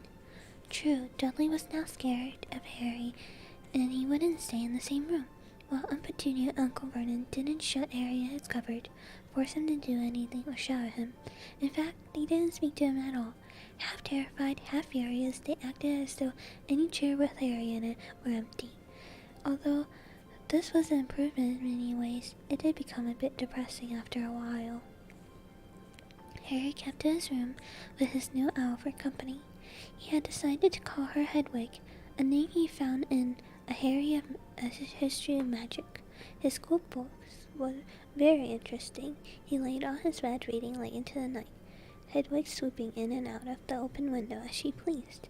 It was lucky that Aunt Petunia didn't come in to vacuum anymore, because Hedwig kept bringing back dead mice. Every night before he went to sleep, Harry ticked off another date on a piece of paper he had pinned to the wall. counting down to September the 1st. On the last day of August, he thought he'd better speak to his aunt and uncle about getting to King's Cross Station the next day. So he went down to the living room where they were watching a quiz show on television. He cleared his throat to let them know he was there, and Dudley screamed and ran for his room. Uncle Vernon? Uncle Vernon grunted to show he was listening. I need to get to King's Cross tomorrow to go to Hogwarts. Uncle Vernon grunted again. Would it be okay if you gave me a lift? Grunted Harry. Suppose that meant yes. Thank you. He was about to go back upstairs when Uncle Vernon actually spoke. Funny way to get to wizard school, the train. Magic carpets all got punctures, haven't they? Harry didn't say anything. Where's the school anyways? I don't know, said Harry, realizing this for the first time. He pulled the ticket Hagrid had given him out of his pocket. I just have to take the train from platform 9 3/4 at 11 o'clock, he read. His aunt and uncle stared. Platform what? 9 3/4. Don't talk rubbish, said Uncle Vernon. There's no platform 9 3/4. It's on my ticket. Barking, said Uncle Vernon, howling mad, the lot of them. You'll see. You just wait. All right, we'll take you to King's Cross. We're all going up to London tomorrow anyways, and I wouldn't bother. Why are you going to London? To London, Harry asked, trying to keep things friendly. Taking Dudley to the hospital, growled Uncle Vernon. Got to have that ruddy tail removed before he goes to smell things. No, he still has the tail. No. Yikes, no wonder he's so scared. Harry woke up at 5 o'clock the next morning and was too excited and nervous to go back to sleep. He got up, pulled on his jeans because he didn't want to walk to the station in his wizard's robe. He changed on the train. He checked his Hogwarts list yet again to make sure he had everything he needed, and saw that Hedwig was shut safely in her cage, and then paced the room, waiting for the Dursleys to get up. 2 hours later, Harry's huge heavy trunk had been loaded into the Dursleys' cart. Aunt Petunia had talked Dudley into sitting next to Harry, and they set off. They reached King's Cross at 10:30. Uncle Vernon dumped Harry's trunk into a cart and wheeled it into the station for him. Harry thought it was strangely kind until Uncle Vernon stopped dead, facing the platforms with a nasty grin on his face. Well, there you are, boy. Platform 9, platform 10. Your platform should be somewhere in the middle, but they don't seem to have built it yet, do they?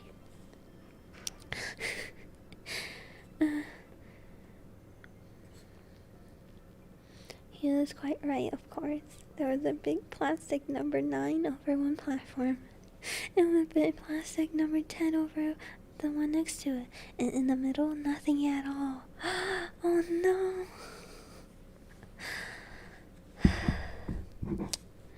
Have a good term, said Uncle Vernon with an even nastier smile. He left without another word. Harry turned and saw the Dursley drive away, all 3 of them laughing. Harry's mouth went dry. What on earth was he going to do? He was starting to attract a lot of funny looks because of Hedwig. He'd have to ask someone. He stopped a passing car, but didn't dare mention platform 9 3/4.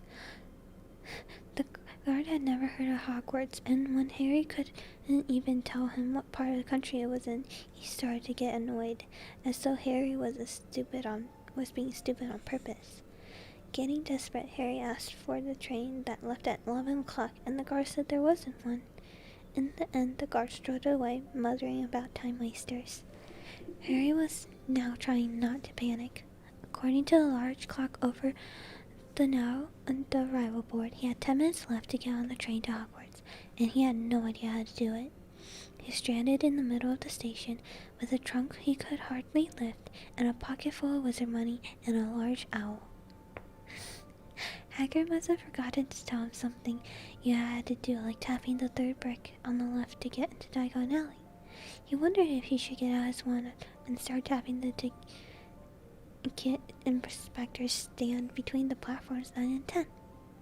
At that moment, a group of people passed just behind him, and he caught a few words that they were saying. Packed with muggles, of course. Harry swung around. The speaker was a plump woman who was talking to 4 boys, all with flaming red hair. Each of them pushing a trunk like Harry's in front of him. And they had a howl.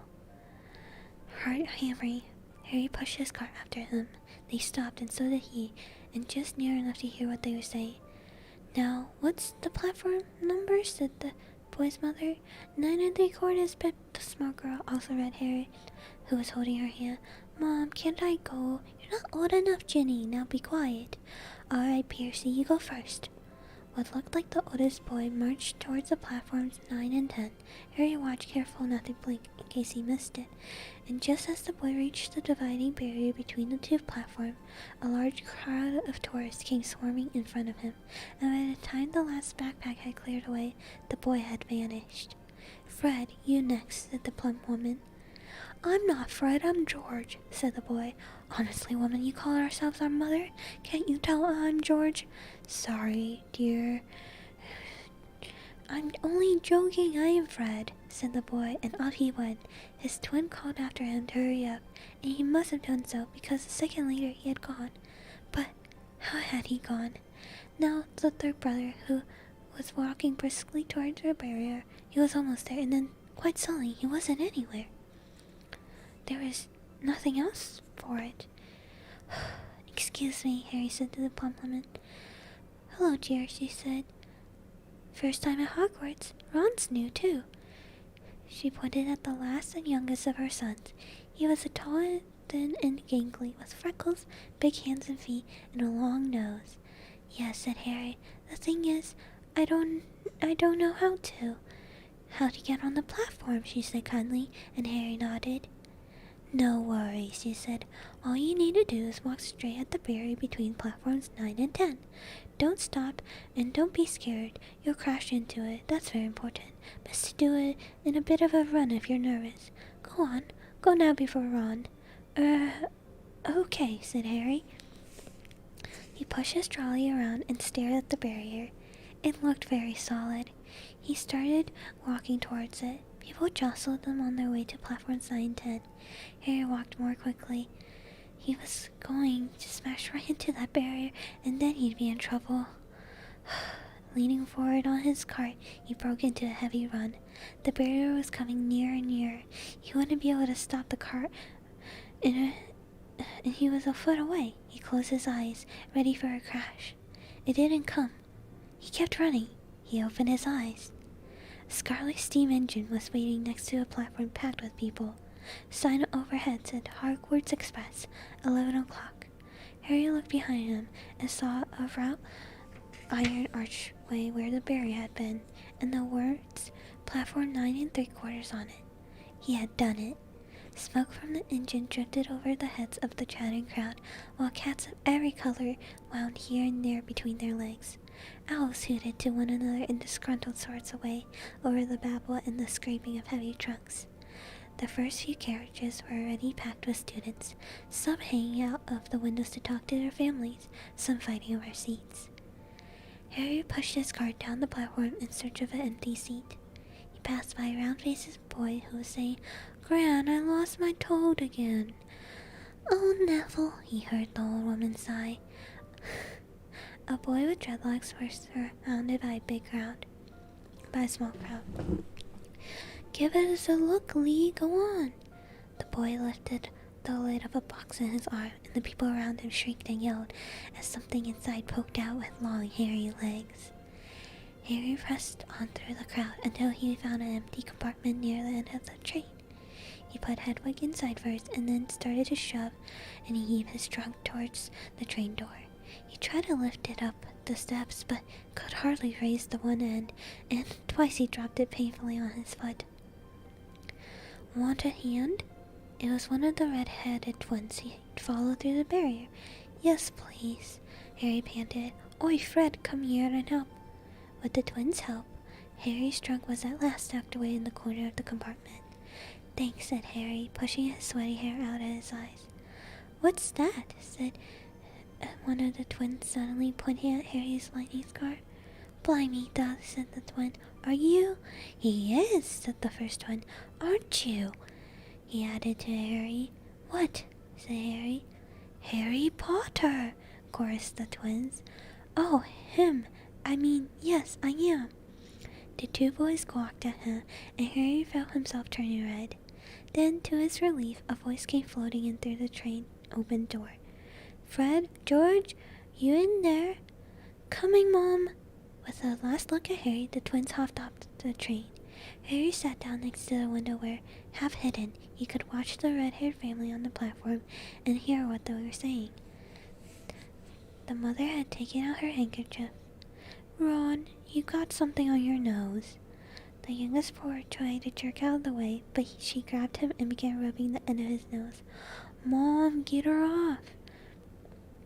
He wiggled free. Has Ronnie got something on his nose? Said one of the twins. Shut up, said Ron. Where's Percy? Said their mother. He's coming now. The oldest boy came striding into sight. He had already changed into his billowing black Hogwarts robe, and Harry noticed a shiny silver badge on his chest with the letter P on it. Can't stay long, Mother, he said. I'm up front. The prefects have got 2 compartments to himself. Oh, are you a prefect, Percy? Said one of the twins with an air of surprise. You should have said something. We had no idea. Hang on, I think I remember him saying something about it, said the other twin. Once or twice. A minute. All summer. Oh, shut up, said Percy the prefect. Prefect? How come Percy gets new robes anyway? Said one of the twins. Because he's a prefect, said their mother fondly. All right, dear. Well, have a good term, and send me a hole when you get there. She kissed Percy on the cheek and laughed. Then she turned to the twins. Now, you two, this year you behave yourself. If I get one more owl telling me you've blown up the toilet or blown up the toilet, we've never blown up a toilet. Great idea, though. Thanks, Mom. It's not funny. And look after Ron. Don't worry, Uncle Ronikins is safe with us. Shut up, said Ron again.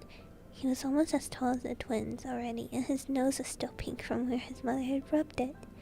Hey, Mom, guess what? Guess who we just met on the train? Prefect official snitch. Is that true?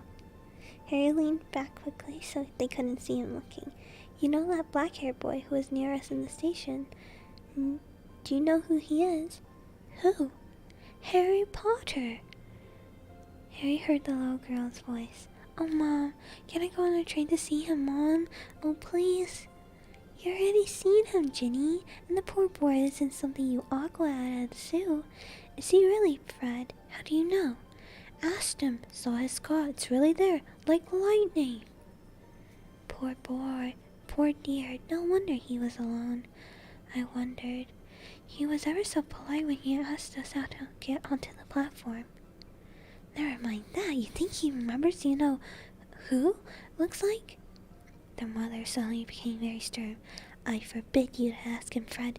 No, don't you dare. As long as he needs reminding of that, as though he needs reminding of that on his first day of school. All right, keep your hair on. A whistle sounded. Ho ho! All aboard. Prefects enforce the rules on behalf of the teachers, aka narcs. Gotcha. Hurry up, their mother said, and the 3 boys clambered onto the train. They leaned out of the window for her to kiss them goodbye, and the younger sister began to cry. Don't, Jenny. We'll send you lots of owls. We'll send you a Hogwarts toilet seat. George! Only joking, Mom. The train began to move. Harry saw the boy's mother waving, and their sister, half laughing, half crying, running to keep up with the train until it gathered too much speed, and then she fell back and waved. Harry watched the girl and her mother disappear as the train rounded the corner. Houses flashed past the window, and Harry felt a great leap of excitement. He didn't know what he was going...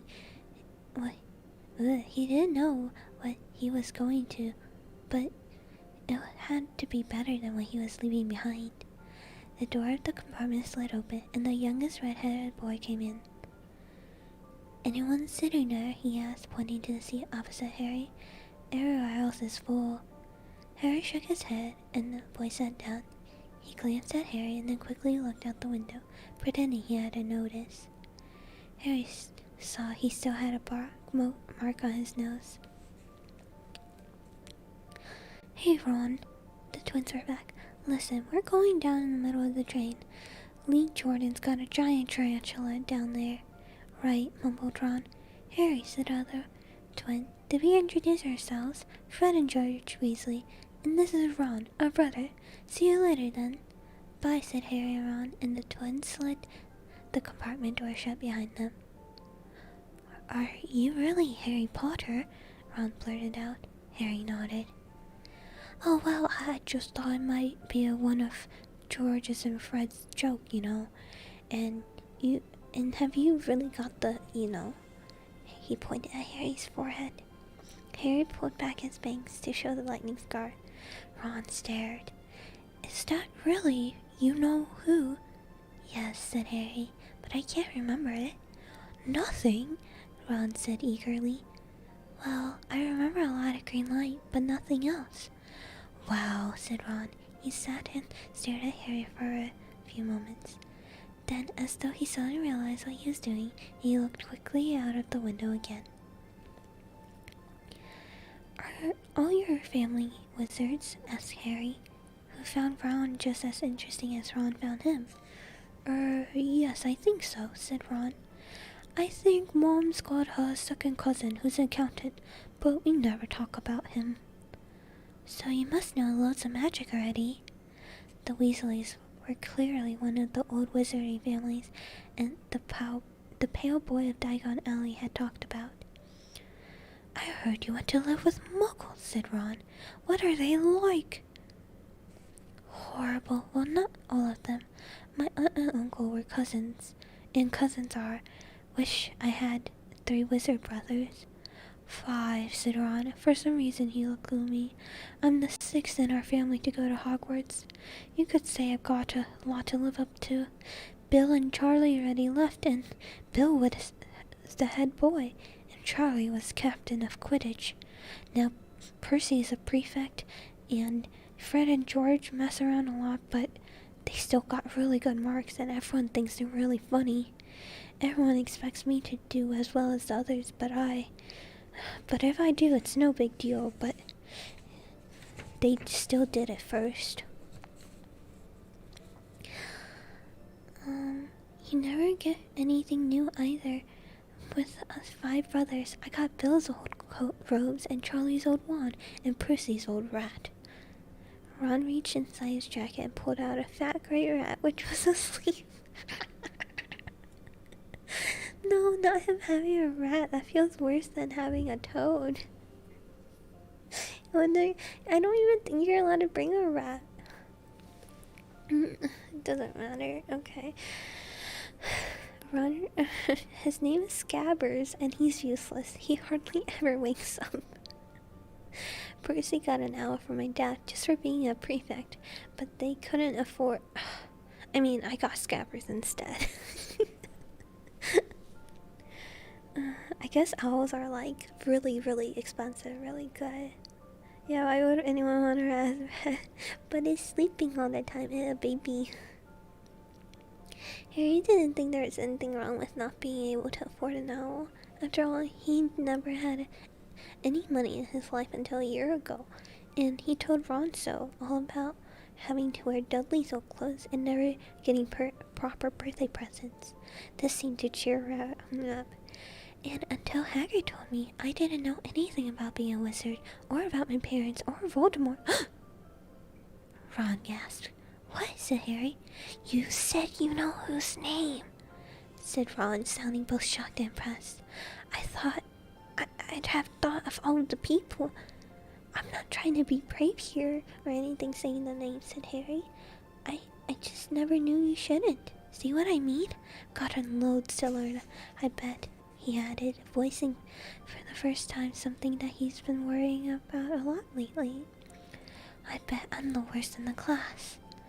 You won't be. There's lots of people who come from Muggle families and they learn quickly enough. While they had been talking, the train had carried them out of London. Now they were speeding past fields of cows and sheep. They were quiet for a time, watching the fields and lanes flick past.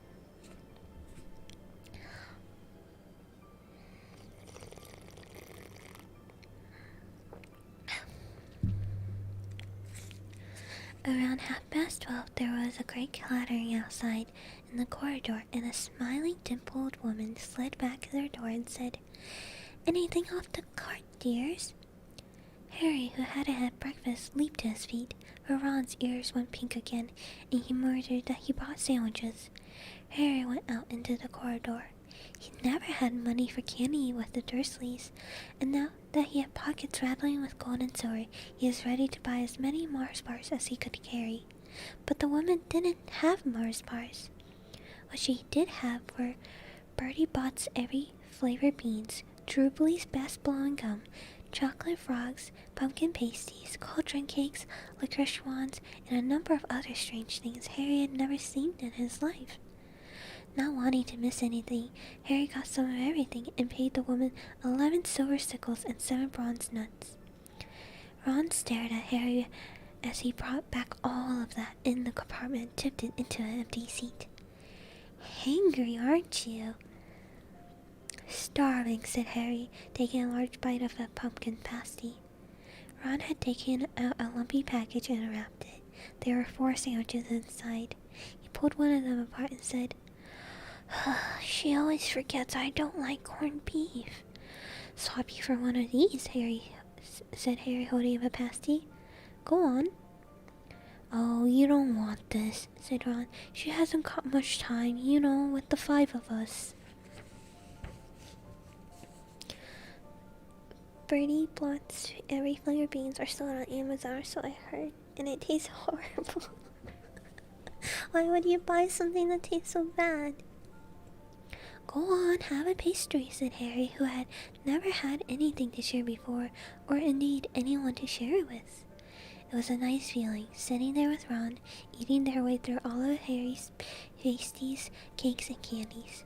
The sandwiches lay forgotten. "What are these?" Harry asked Ron, holding a package of chocolate frogs. "They're not really frogs, are they?" He was starting to feel that nothing would surprise him. "No," said Ron, "but see what the card is. I'm missing Grimpa.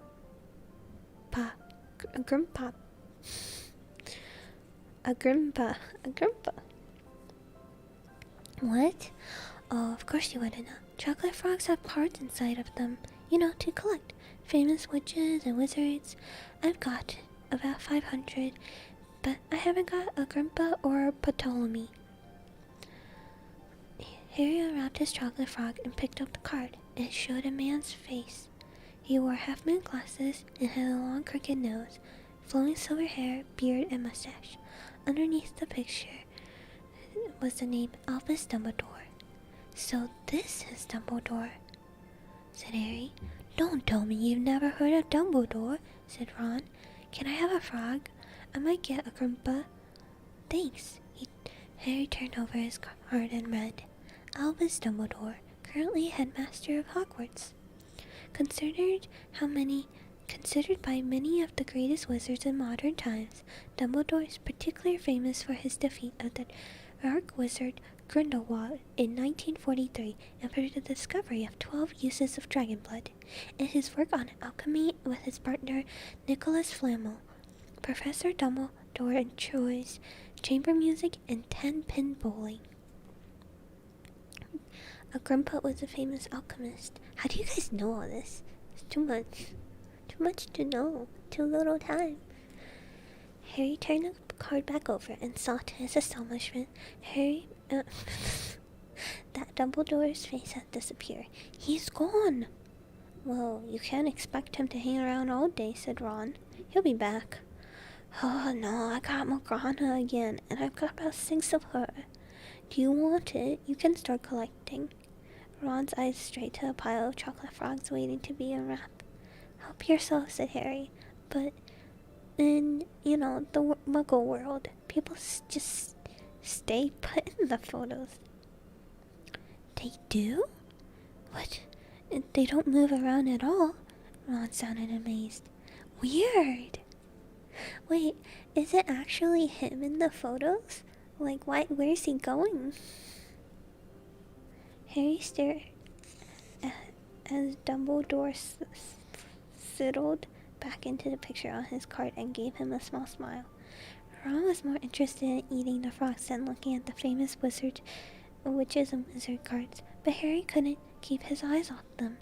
Soon he had not only Dumbledore and Morgana, but Hindjust of Woodcraft, Alberic Grunin, Cersei, Paracelsus, and Merlin. He finally tore his eyes away from the Drudius Clodiana. Clodna. Oh my god, there's so many names. The photos are enchanted. So it's not like a piece of their souls then. I'm glad. Oh no, I got a page what from T. Oh, it's okay. No damage done. Who was scratching her nose to open a bag of Birdie Bot's every flavor beans. Oh, you want to be careful with those, Ron warned Harry. When they say every flavor, they mean every flavor. You get all the ordinary ones like chocolate and peppermint and marmalade, and then you get the spinach and liver and tripe. George reckons he had a Booker flavored one once. Ron picked up a green bean, looking at it carefully, bit into it. See, sprouts. They had a good time eating the every flavored beans. Harry got toast, coconut, baked beans, strawberry, curry, grass, coffee, sardines, and was even brave enough to nibble the end of a funny gray one that Ron wouldn't touch. That turned out to be pepper. The countryside, now flying past the windows, was becoming wilder. The neat fields had gone. Now there were woods, twisting rivers, and dark green hills. There was a knock on the door of their compartment, and the round-faced boy Harry had passed on platform 9 3/4 came in. He looked cheerful. "Sorry," he said. Have you seen my toad at all?" They shook their heads. He wailed. "I've lost him. He keeps getting away from me."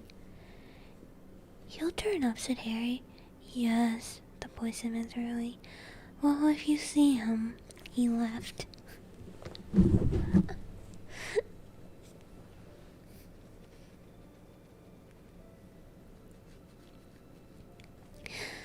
"Don't know why he's so bothered," said Ron. "If I'd brought a toad, I'd lose it as quick as I could. Mind you, I brought Scabbers, so I can't talk." The rat was still snoozing on Ron's lap. "He might have died and you wouldn't know the difference," said Ron in disgust. "I tried to turn him yellow yesterday to make him look more interesting, but the spell didn't work. I'll show you, look." He rummaged through his truck and pulled out a very battered-looking wand. It had chipped in places, and something white was glinting at the end. Unicorn hairs nearly poking out. Anyways, he had just raised his wand when the compartment door slid open again. The toeless boy was back, and this time he had a girl with him. She was already wearing her new hard-worked robes. "Has anyone seen a toad? Neville's lost one," she said. She had a bossy sort of voice, lots of bushy brown hair, and rather large front teeth. "You already told him we haven't seen it," said Ron, but the girl wasn't listening. She had been looking at the wand in his hand. "Oh, you're doing magic? Let's see it then." She sat down. Ron looked taken aback. Alright." He cleared his throat. "Sunshine daisies buttermellow, turn this stupid fat red yellow." He waved his wand, but nothing happened. The scabbard stayed gray and fast asleep. "Are you sure that's a real spell?" said the girl. Well, it's not very good, is it? I've tried a few simple spells just for practice, and it all worked for me. Nobody in my family's magic at all, and it was ever such a surprise when I got my letter. But I was ever so pleased, of course. I mean, it's the very best school for witchcraft there is, I've heard. I've learned all the course books by heart, of course, and I just hope, well, that'll be enough. I'm Hermione Granger. By the way, who are you? She said that all very fast. Harry looked at Ron and was relieved to see his stunned face that he hadn't learned all the course books by heart either. I'm Ron Weasley, Ron muttered. Harry Potter, said Harry. Are you really? Said Hermione. I know all about you, of course. Got extra few books for background reading, and you're in modern magical history and the rise and fall of dark arts, and the great wizarding events of the 20th century. Am I? Said Harry, feeling dazed. Goodness, didn't you know? I'd have found out everything I could if it was me, said Hermione. Do either of you know what house you'll be in? I've been asking around, and I hope I'm in Gryffindor. Sounds like by far the best. I heard Dumbledore himself was in it, and I suppose Ravenclaw wouldn't be too bad. Anyways, we'd better go and look for Neville's Toad. You two had better change, you know. I expect we'll be there soon. And she left, taking the toadless boy with her. Whatever house I'm in, I hope she's not in it, said Ron. He threw his wand back into his trunk. Stupid spell. George gave it to me. Bet he knew it was a dud. What house are your brothers in? Said Harry. Gryffindor, said Ron. Gloom seemed to settle on him again. Mom and Dad were in it too. I don't know what they'll say if I'm not. I don't suppose Ravenclaw would be too bad, but imagine if they put me in Slytherin. That's the house you know who was in. Yeah, said Ron. He flopped back into his seat, looking depressed. You know, I think the end of Scabbers' whiskers are a bit lighter, said Harry, trying to make Ron's mind off houses. So what did your oldest brother do now they've left anyways? Harry always wondered what wizards did after they finished school. Well, Charlie's in Romania studying dragons, and Bill's in Africa doing something for Gringotts. Did you hear about Gringotts? It's been all over the Daily Prophet. I don't suppose you get that with the Muggles. Well, someone tried to rob a high-security vault. Harry stared. Really? What happened to them? Nothing. That's why it's such big news. They haven't been caught. My dad said it must have been a very powerful dark wizard to get around Gringotts, but they don't think they took anything. That's odd. Of course, everyone gets scared when something like that happens in case, you know who's behind it. Harry turned this news over in his mind. He was starting to get a prickle of fear every time you-know-who was mentioned. He supposed this was all part of entering the magical world, but it had been a lot more comforting to say Voldemort without worrying. What's your Quidditch team? Asked Ron. I don't know any, Harry confessed. What? Ron looked confounded. Oh, you wait. It's the best game in the world. And he was off, explaining all about the 4 balls and the positions of the 7 players, describing famous games he'd been to with his brothers, and the broomstick he'd like to get if he had the money. He was just taking Harry through the finer points of the game when the compartment door slid open yet again, but it wasn't Neville, the toadless boy, or Hermione Granger this time. 3 boys entered, and Harry recognized the middle one at once. It was the pale boy from Madame Malkin's road shop. He was looking at Harry with a lot more interest than he'd shown back in Diagon Alley. Is it true? He said. They're saying all the train that Harry Potter's in this compartment. So it's you, is it? Yes, said Harry. He looked at the other boys. Both of them were thick-set and extremely mean-looking. Standing on either side of the pale boy, they looked like bodyguards. Oh, this is Crabby and Goyle, said the pale boy, carelessly noticing where Harry was looking. And my name's Malfoy, Draco Malfoy. Ron gave a slight cough, which I had been hiding a snicker. Draco Malfoy looked at him. Think my name's funny, do you? No need to ask who you are. My father told me all the Weasleys have red hair, freckles, and more children than they can afford. He turned back to Harry. You'll soon find out some wizarding families are just much better than others, Potters. You don't want to go making friends with the wrong sort. I can help you there. He held out his hand to shake Harry's, but Harry didn't take it. I think I can tell who the wrong sorts are for myself, thanks, he said coolly. Draco Malfoy didn't go red, but a pink tinge appeared on his pale cheeks. I'd be careful if I was you, Potter, he said slowly. Unless you're a bit politer, you'll go the same way as your parents. They didn't know what was good for them either. You hang around with riffraffs like the Weasley and that Hagrid, and it'll rub off on you. Both Harry and Ron stood up. Say that again, Ron said, his face redder than his hair. Oh, you're gonna fight us, are you? Malfoy sneered. Unless you get out now, said Harry, more bravely than he felt. Because Crabbe and Goyle were a lot bigger than him or Ron.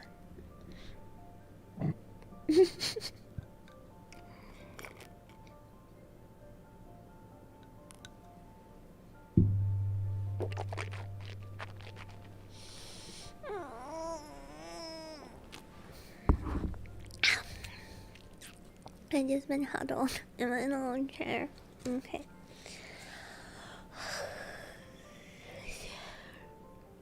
So that is I should stretch. Also, yeah, they're really rude. I don't like this guy. There's always a Dudley, huh? But we don't feel like leaving, do we, boys? We've eaten all our food, and you still seem to have some. Goyle reached towards the chocolate frog next to Ron, and Ron leaned forward. But before he had so much to touch Goyle, Goyle let out a horrible yell. Scabbers, the rat, was hanging off his finger. Sharp little teeth sunk deep into Goyle's knuckles. Crabbe and Malfoy backed away as Goyle swung Scabbers around and round, howling, and when Scabbers finally flew off and hit the window, all three of them disappeared at once. Perhaps they thought there was more rats lurking amongst the suite, or perhaps they heard footsteps, because a second later Hermione Granger had come in. What has been going on? She said, looking at the sweets all over the floor, and Ron picking up Scabbers by the tail. Go, go, Scabbers! The dude is just a rich Dudley. It feels like it. I think he's been knocked out, said Ron to Harry. He looked closer at Scabbers. No, I don't believe it. He's gone back to sleep. And so he had. You've met Malfoy before? Harry explained about their meeting in Diagon Alley. I've heard his family, said Ron darkly. They were some of the first to come back to our side after you-know-who disappeared. Said they'd been bewitched. My dad doesn't believe it. He said Malfoy's father didn't need an excuse to go over to the dark side. He turned to Hermione. Can we help you with something? You better hurry and put your robes on. Just been in the front to ask the conductor, and he said we're nearly there. You've been fighting, haven't you? You'll be in trouble before we even get there. Scabbers been fighting, not us, said Ron, scowling at her. Would you mind leaving while we change? Alright. I only came in because people outside are behaving childlessly, racing up and down the corridor, said Hermione in a sniffly voice. And you got dirt on your nose, by the way. Did you know? Ron glared at her as she left. Harry Harry peered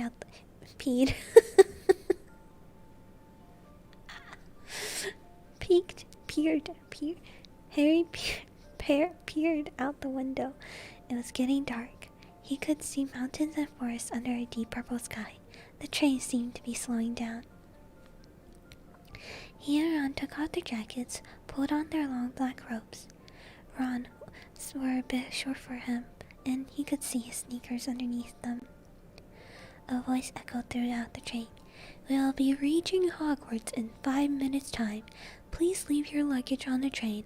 It will be taken to the school separately." Harry's stomach lurched. No sense of shame. Harry, do? No. Harry's stomach lurched with Nurse and Ron. He looked pale under his freckles. They crammed their pockets with the last of the sweets and joined the crowd thronging the corridor. The train slowed right down and finally stopped. People pushed their way towards the door and out onto the tiny dark platform. Harry shivered in the cold night air. Then a lamp came bobbing over the heads of the students. Harry heard a familiar voice. First years over here." "Alright, there, Harry?" Hagrid's big hairy face beamed over the sea of heads. "Come on, follow me. Any more first years? Mind your step now. Follow me." Slipping, stumbling, they followed Hagrid down what seemed to be some steep, narrow path. It was so dark that either side of them that Harry thought there must be thick trees there. Nobody smoked much. Neville, the boy who kept losing his toes, sniffled once or twice. "You'll get your first sight of Hogwarts in a second," Hagrid called over his shoulder. "Just round the bend here." There was a loud "oh." The narrow path had suddenly opened onto the ledge of a great black lake. Perched atop a high mountain on the other side, its windows sparkled in the starry sky, was a vast castle with many turrets and towers. No more than four into a boat," Hagrid called, pointing to a fleet of little boats in the water by the shore. Harry and Ron were followed into their boats by Neville and Hermione. "Everyone in?" shouted Hagrid, who had a boat to himself. "Right then, forward." The fleet of little boats moved off all at once, gliding across the lake, which was as smooth as glass. Everyone was silent, staring up at the great castle overhead. It towered over them as they sailed nearer and nearer to the cliff on which it stood. "Heads down!" yelled Hagrid as the first boats reached the cliff. They all bent their heads, and the little boats carried them through a curtain of ivy that hid a wide opening on the cliff's face.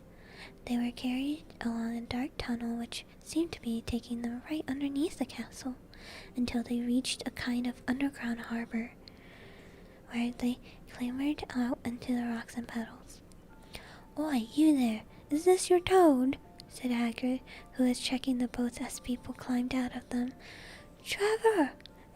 cried Neville, blissfully holding out his hand. Then they clambered up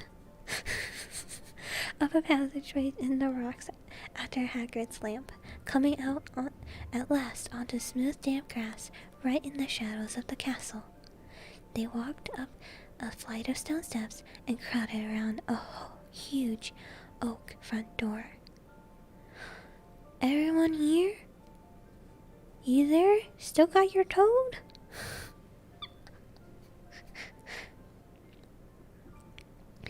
Hagrid raised a giant fist and knocked 3 times on the castle door. Boom, boom, boom. And that was the end of chapter 6, baby. What's going to happen? I don't know. I take a nap. It's nice to finally at Hogwarts. It feels like this whole book is so long. About just Harry Potter. I want to be at Hogwarts already. What is everyone we meet so far Gryffindor? Cause I can't imagine them being Slytherin. I feel like Draco's a Slytherin. 17 chapters in total. I want to get to at least chapter 12 before Christmas. But that means I have to do 2 reading streams next week. But I don't know.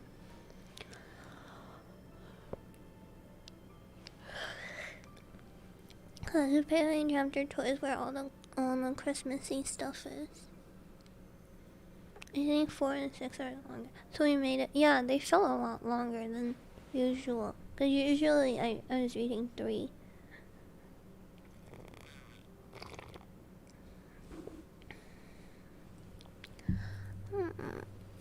You know what I want to eat? I want to make spicy scallion vinegar and eat it with some dumplings. I'm just hungry now. It seems like too much work. Slytherin are snobby people.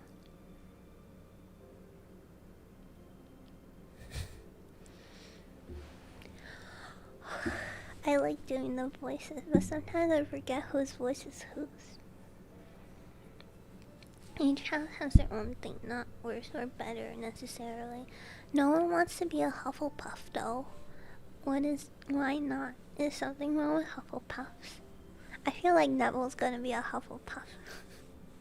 Cause he's losing his toad.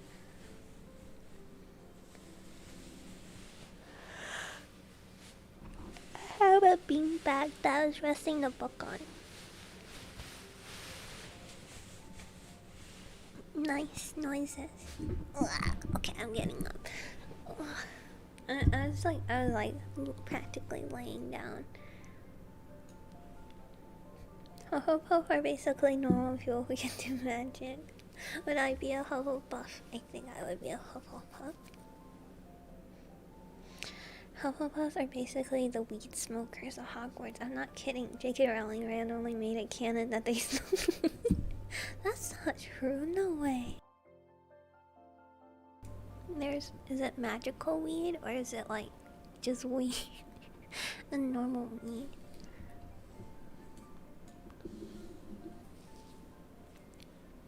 They're closest to the kitchen, so I want to be there as a Hufflepuff. Okay, I might pick that too then. J.K. Rowling's made a lot of things canon. Yeah, I think so, right? Tweets a lot of stuff. NSFW, including random canon.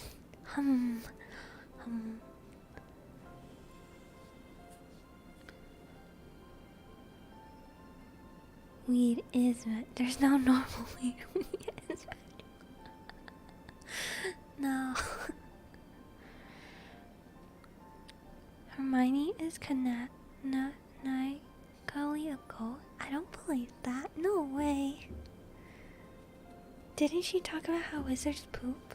How do they poop? Do they poop? Now you have me curious. Is it magic toilets? I remember one of them being a wizard used to poop on the floor and didn't use toilets. They just magic the poop away. Why would she say that? Why is she adding all these addendums? Oh yeah, they manage a meeting. They just poop on the floor. Hopefully I'll be able to finish rain costume in the next 24. Oh my goodness, I can't wait to see. I'm excited. They just vanish the poop. Like, you can't just disappear stuff. Where did they teleport it to? What? She talked about the wizard saying something shit and he has to delete us. No. Wait, let me find it and J.K. Rowling poop? I don't wanna look up poop. I'm looking at poop, it's fine. Oh, okay. J.K. Rowling unearthed stupefying detail on how wizards used to poop. Okay. She said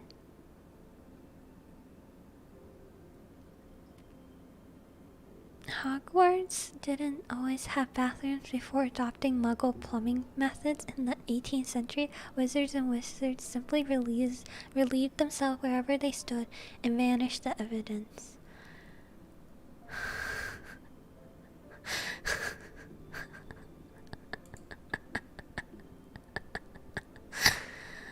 Oh no. Huh, interesting. I Harry Potter's 20th anniversary return to Hogwarts? Is that a real thing? I don't know. Streaming New Year's Day. There's a new movie, I think.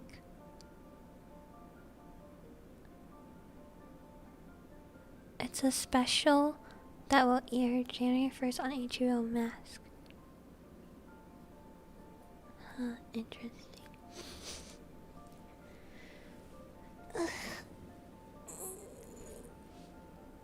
J.K. Rowling has gone a bit mad over I hope she's doing okay. There's a chip in my mug. I just noticed that. She was invited. The new movie is from the Fantastic Beasts series. It's on a different timeline. Huh, interesting. Yeah, I've seen the Fantastic Beasts because like a friend made me go because she really wanted to see it, and I had no idea what the heck was going on. I just liked the guy because he was cute.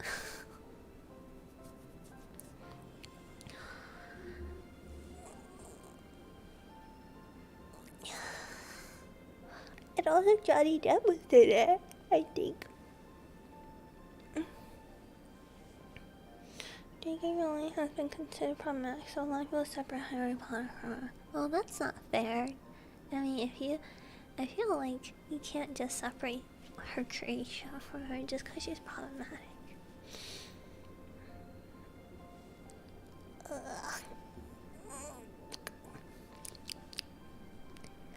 Go stream. I'm gonna play Genshin later. I'm excited. I'm gonna try Power Ito.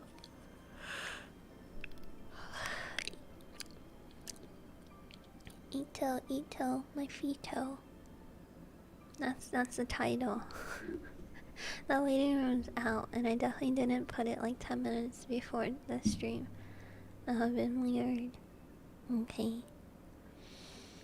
I'm gonna go get something to eat and take a small rest, and then we can play some Genshin. Yeah, I'm excited.